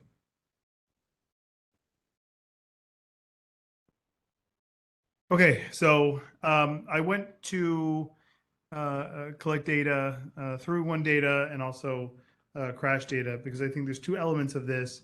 From my perspective as district manager, my view of this is largely informed, as you all know. I said this last time, by what happened with the idling bill, with the idling bounty. It could be described. The point of city government is to set policy, and then when necessary to enforce policy. And policy exists ostensibly for a reason. With idling, it's to reduce the amount of unnecessary emissions that happen near residences, or especially schools. For the intent of this bill, as I read it, it's to do two things. One, the overall goal is to allow the city to have a functional curbside policy, a policy how the city sets what needs to happen on the curb lane and in the travel lanes. And then also, for the purposes of efficiency and more so safety. So just to kind of step through this, just want to take a look at our district. If you'll permit me. So I had Beta NYC, they have a service called Radar, where you could put a data request, and they'll pull the data and they'll visualize it for you. Normally I can just do this with board stat, but for some reason 2022 data isn't loading in. So I just had them pull the data for me. I gave them all the 311 descriptors that matched with the Ressler bill that you all are looking at today, just to give you guys a sense of the quantity of complaints. So, look at, obviously 2020 is crazy low, and 2021, you'll see a recovery of complaints. And for 2022, we're already exceeding. Now, this could be a couple things. It could be that people are better than ever at using 311.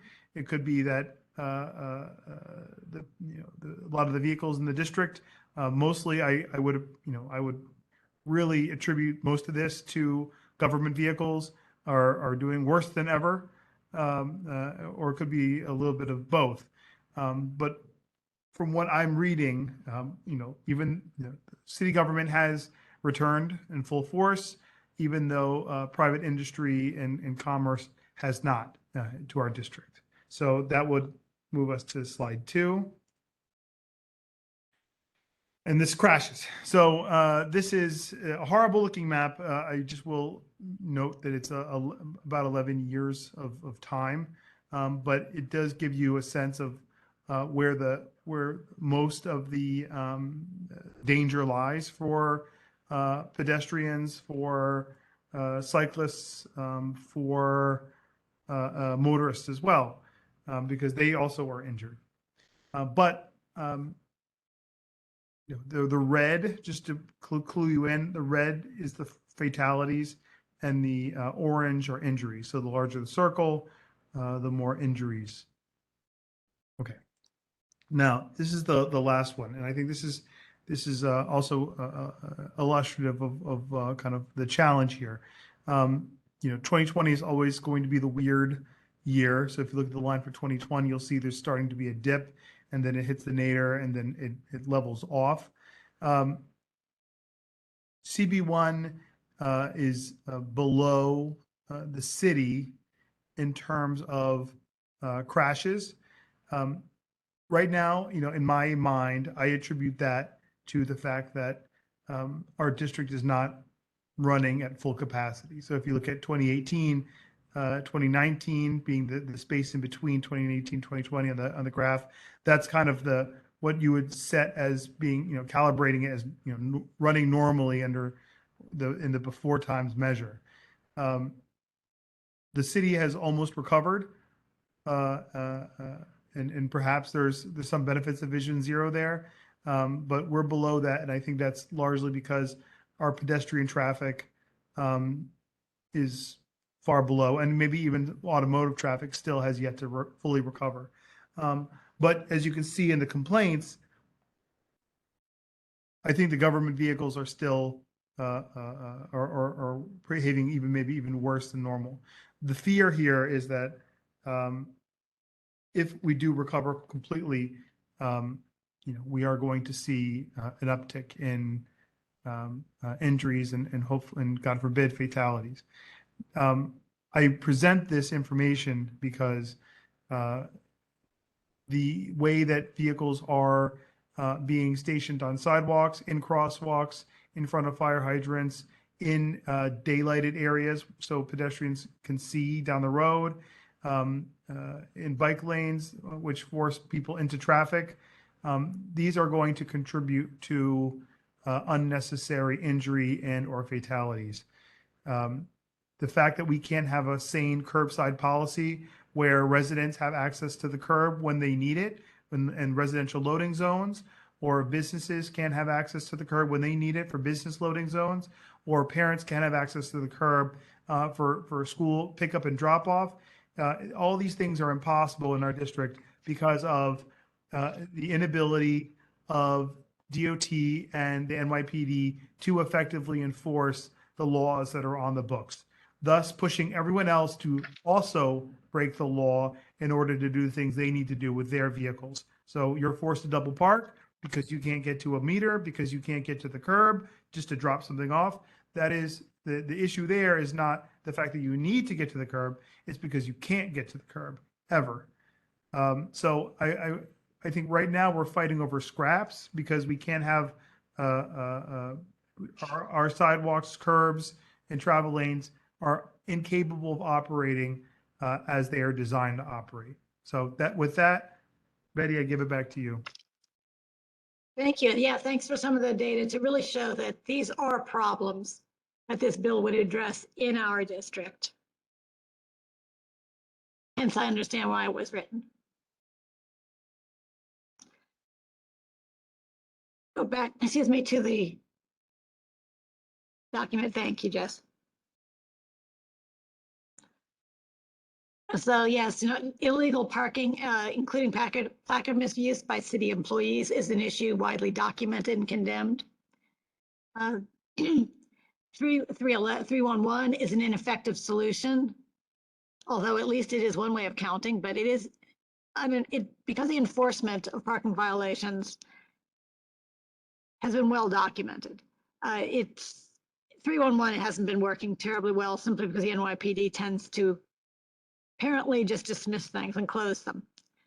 Parking abuse by the NYPD employees is well known and pervasive. Its Streets blog even does their annual March Parking Madness, which is really kind of sad, but a little funny too. Citizen reporting of illegal parking by city-owned vehicles and employees with city-owned placards could provide some of the needed data about the scale of this problem. So it's not just about the finding of them. It would be interesting data to collect as well. And specifics about what agencies or individuals are actually responsible for these illegal obstruction. The bill is modeled after an existing law that authorizes citizen reporting of idling motor vehicles, as Lucian has brought up. And there have not been reports of violence against those who filmed or reported violators. So that's not a real thing. There is on Twitter reported NYC that does allow citizen reporting using the New York City taxi hashtag, so that taxis can be held accountable for illegal parking. So it's not that there isn't some reporting already going on. Witness reports and film from public are used by the NYPD in order to identify suspects, which supports the value of using the public to identify unsafe, illegal parking. Just more eyes and ears to get things done. The fact that see something, say something is already used by, it's actually trademarked by the Homeland Security. And New York State has their see something, send something, the campaign, which also relies on information from the public. Citizen reporting is a narrowly tailored and innovative solution that would finally tackle the issues of pedestrian safety, cyclist safety, NYPD's failure to ticket their own or to spot problems in a timely way, to deal with impeded bus service, double parking and a resultant traffic delays, and fix making use of the public to effectively report illegal obstructions. So therefore be it resolved. Would one be to thank our council member, the Honorable Christopher Marte, for co-sponsoring as we requested, and encourage him to ensure that citizen reporting of hazardous obstructions becomes a reality, because he would have to shepherd this through.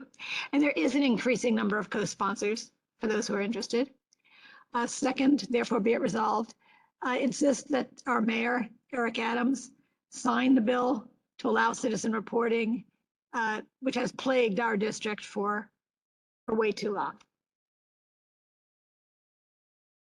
And third, excuse me, if the legislation is enacted, then we urge the Department of Transportation to promptly promulgate and publish useful, sensible rules for the filing of these citizen complaints, including rules that would prevent fines for transient violations that are not really a threat to public safety, such as vehicles with a driver in front of a fire hydrant.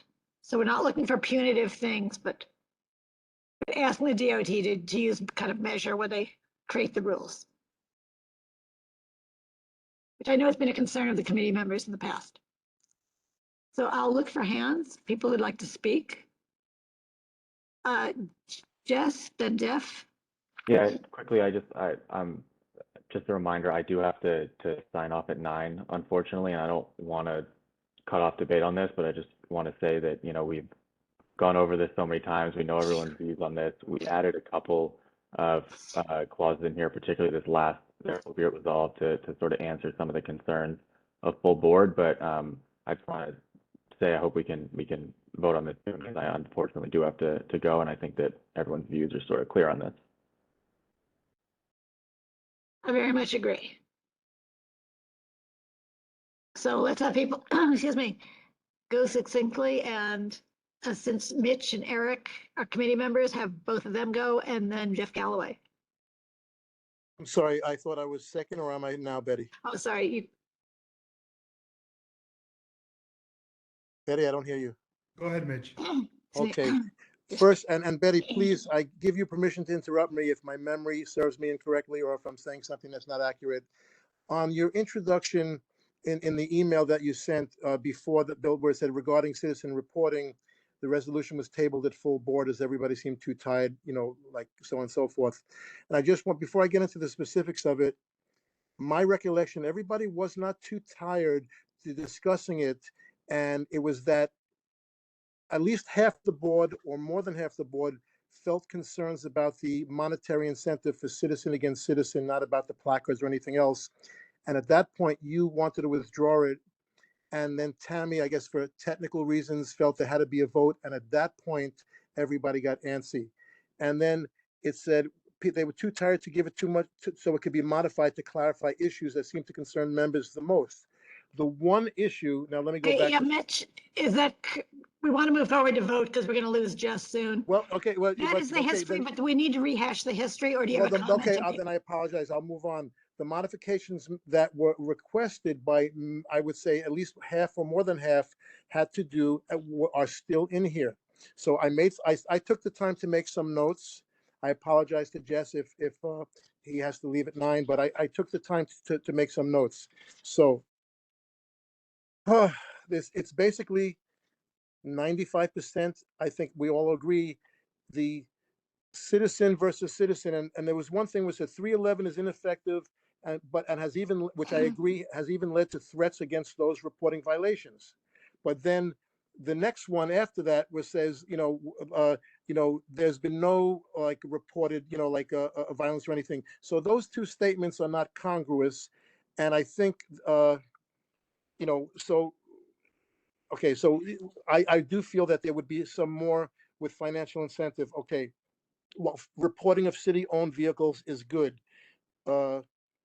Witnesses film report NYPD, identify suspects. Usually that's more for criminal activity. When you bring in the see something, say something, and I know everybody has their opinion that's set on this committee, Homeland Security, that's one thing. That wasn't the intention of this, or else I'm on the trains all the time. Should we start should I start filming turnstile jumpers? Or the other day when somebody brought their big, the German Shepherd on the train, and I had to ask them to please move it so I can get out of the train safely when I got off, and they said, "Go F yourself." I mean, it's a slippery slope. There's so many fine violations that we could report on each other. So definitely we can assist the police, but we're not the police, even if they're being ineffective, or traffic enforcement. So the modification that most of the people on the full board that wanted modifications was to take out the citizen financial incentive. Not that citizens can't report other citizens, but the financial incentive on citizens, but not the financial incentive on city-owned vehicles, because the police, teachers, doctors, certain professions are held to a higher standard. So that's the only thing that I would like to say, because I think the full board was more in agreement with that one little point. So if so tell me if I'm not sure that everybody in this committee would agree, but the full board was more in agreement with that one small point of taking it out. Thank you. No, I appreciate that. And I want to hear feedback specifically on that point. Because again, I think the group is going to be pretty divided on this. The bigger issue for me is passing it rather than parsing that in particular, but. So yes, it's because we're writing on a tight time frame. I'd like to call, I'd like to call the question so we can have a. No, we need a discussion. But that's what Mitch McConnell does when they don't want to have. We've had discussion on it. And most of the board didn't want that one thing in there, Detta, where I agree with you on 99% of it. And then somebody, you call not you personally, somebody calls the question. Mitch, you're not being brief at all. The thing is, Jeff has a time limit, and you just spoke for a very lengthy time. He didn't speak longer than most of us do. I've heard other people speak much longer. This is the first time I've. Okay, let's stick to point. Let's not call the question until you hear other people speak. I think technically that she was not recognized by the chair, so let's keep moving. Yes, Tammy, Eric, and then Jeff.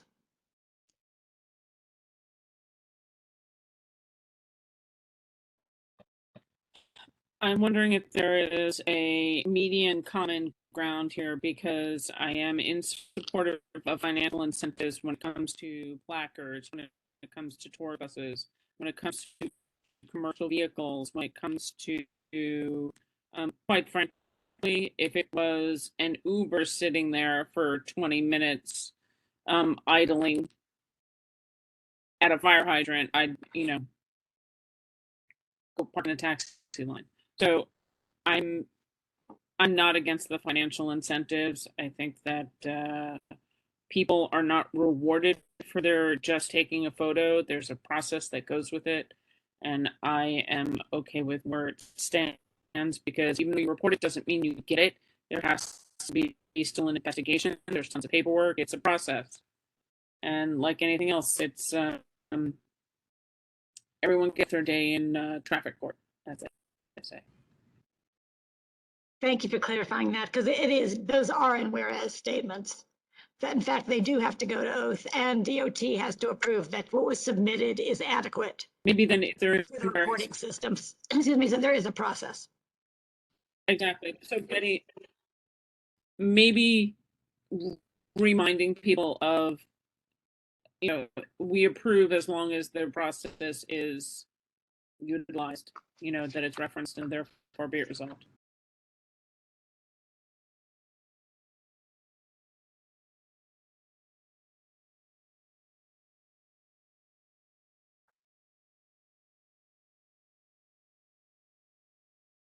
Okay, so the qualification of therefore, the approval is that uh, as long as the process is adhered to.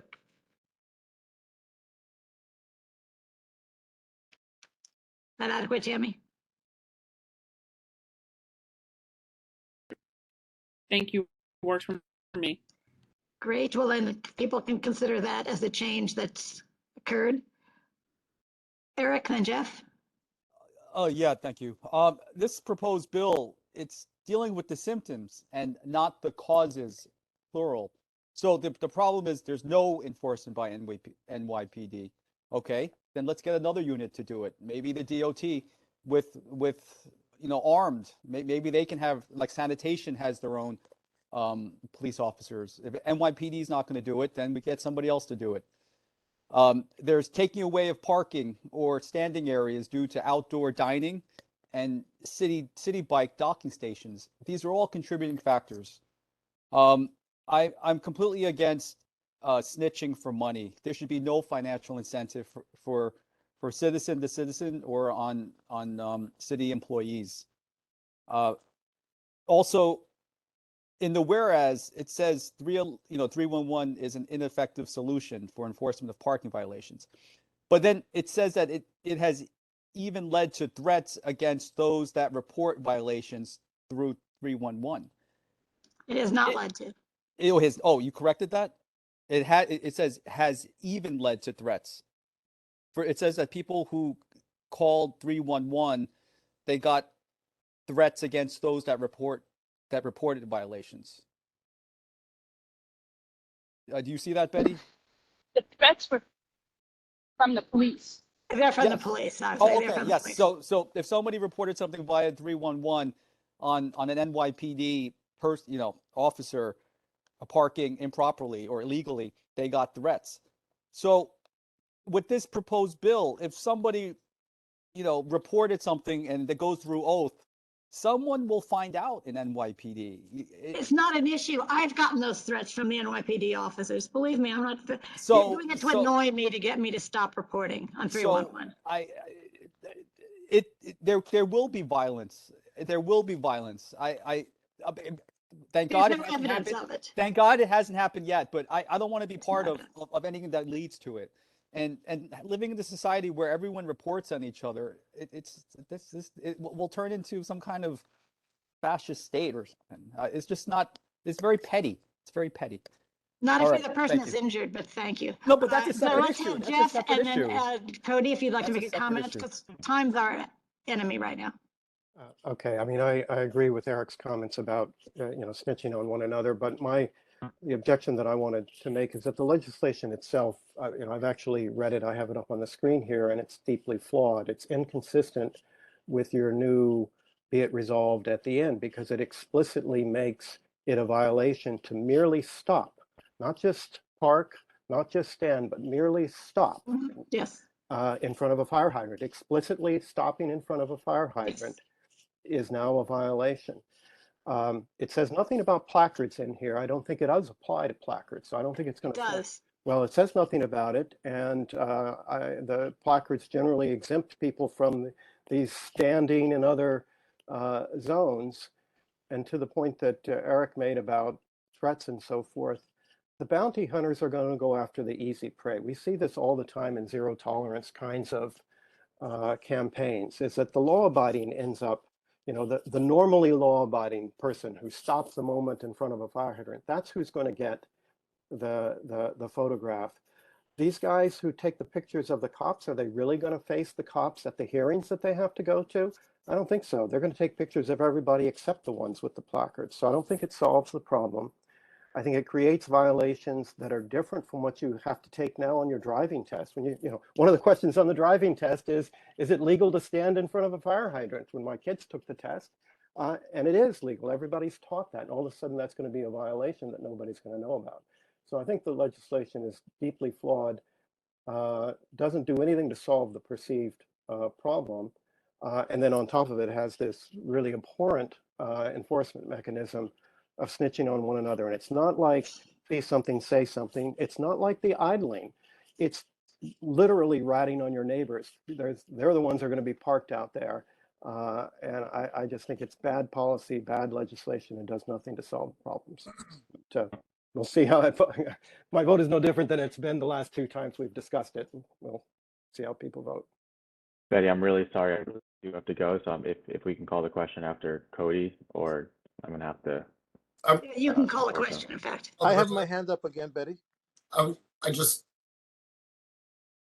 just going to stress that, like, in the first precinct, up until May, there's only been one moving violation issued for someone obstructing a bike lane or a pedestrian space in the community community board one's district. So that's just one issued by NYPD. So there's a lack of enforcement. So we call. Betty, may I say one point, and Please then I'll, make sure I really don't want to lose this vote.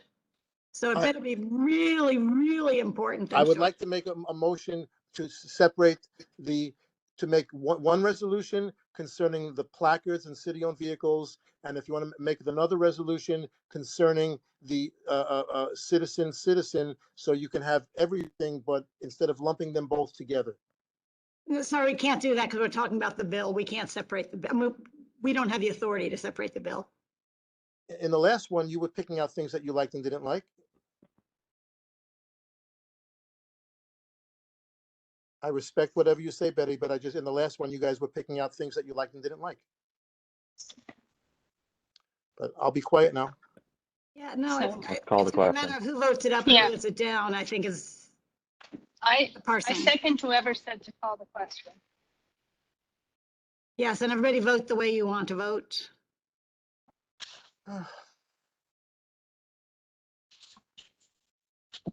Ready, here we go. All those opposed? Opposed?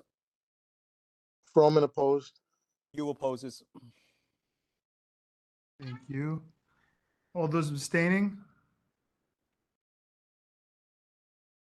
Any recusals? All right, camera check. I'm looking at everyone's camera. All right. Okay. So the motion passes. Guys, I'm really sorry. I'm sorry I cut that off, but I do have to go. I'll talk to you all soon. Understood, Yeah, Jess. thanks so much, Jess. Bye. Thank you, guys. Bye. And Lucian, do you have the controls then? Yeah, I can put it whatever on the screen. Give me one Great, because second. we're really just about done, but What was the vote? What was the final Sure. tally? Yeah, thank you. Sure. Give me one second.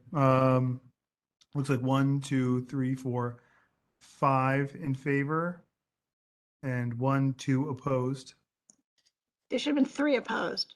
I don't think Jeff's a member of this Heard. committee, is he? Oh, that's right, Yeah, it's I'm me. not on the Mitch, committee. and I heard Eric Yu. Was who the third opposition? Yeah. I have a feeling, it might be not- different at the I'm- full board, but I'm not on the Anyways. committee, so I guess my Yeah. hopefully. Right, you can't vote. Yeah. At this level. Okay, so now I'm going to put the slides up on the screen. Yes, just go to the next one. This is just the quick little announcements and updates. One, if anybody's interested, the borough president is having a press conference tomorrow, and he'd like some representation from CB1. So if anyone is interested in going to at 10 a.m., 60th Street and 5th Avenue for an announcement about congestion pricing and some other transportation, then you're certainly welcome to go. In fact, encouraged. Next slide. Let people know the DOT has announced in 25 days or on August 1st, the speed cameras will begin issuing violations 24/7 every day of the year. So for people who are looking for this sort of enforcement, it's going to be active according to the bill it passed in Albany on August 1st.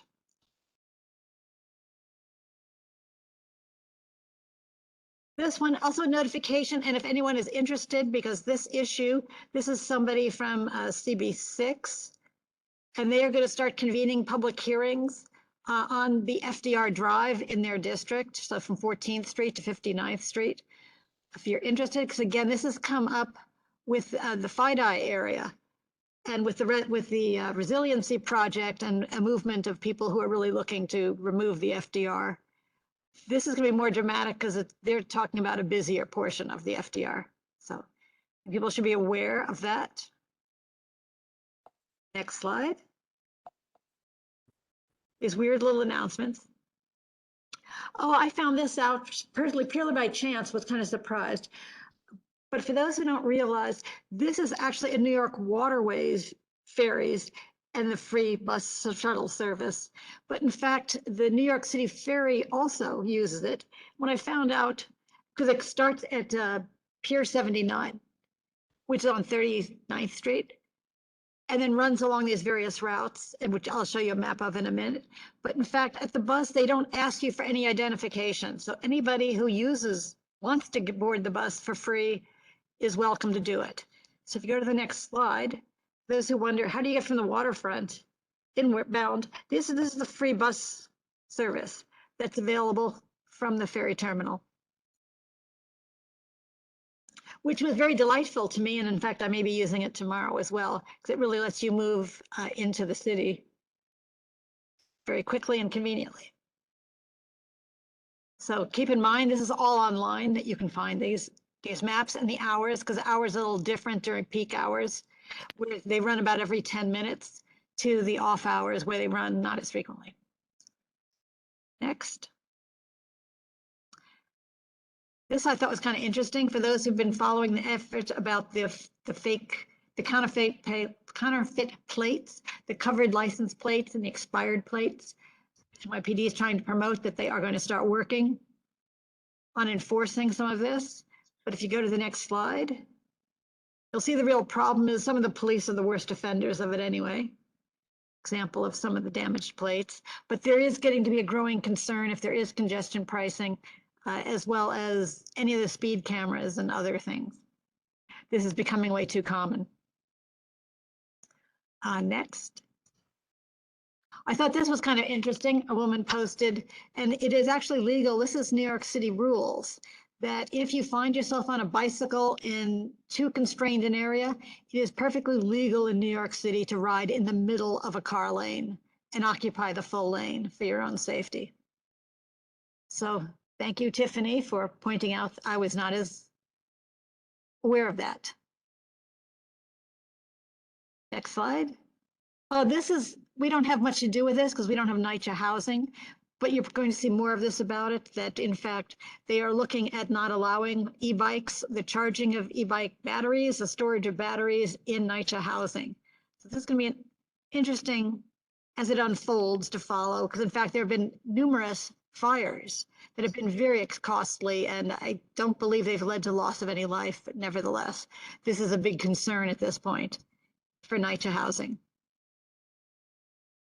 Next. Let's keep apprised of that. Also, a permanent car share program is coming.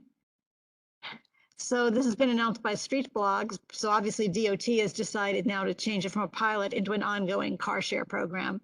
So you're going to start to see some of these spaces coming around. Don't know anything about it at this point. This was just an announcement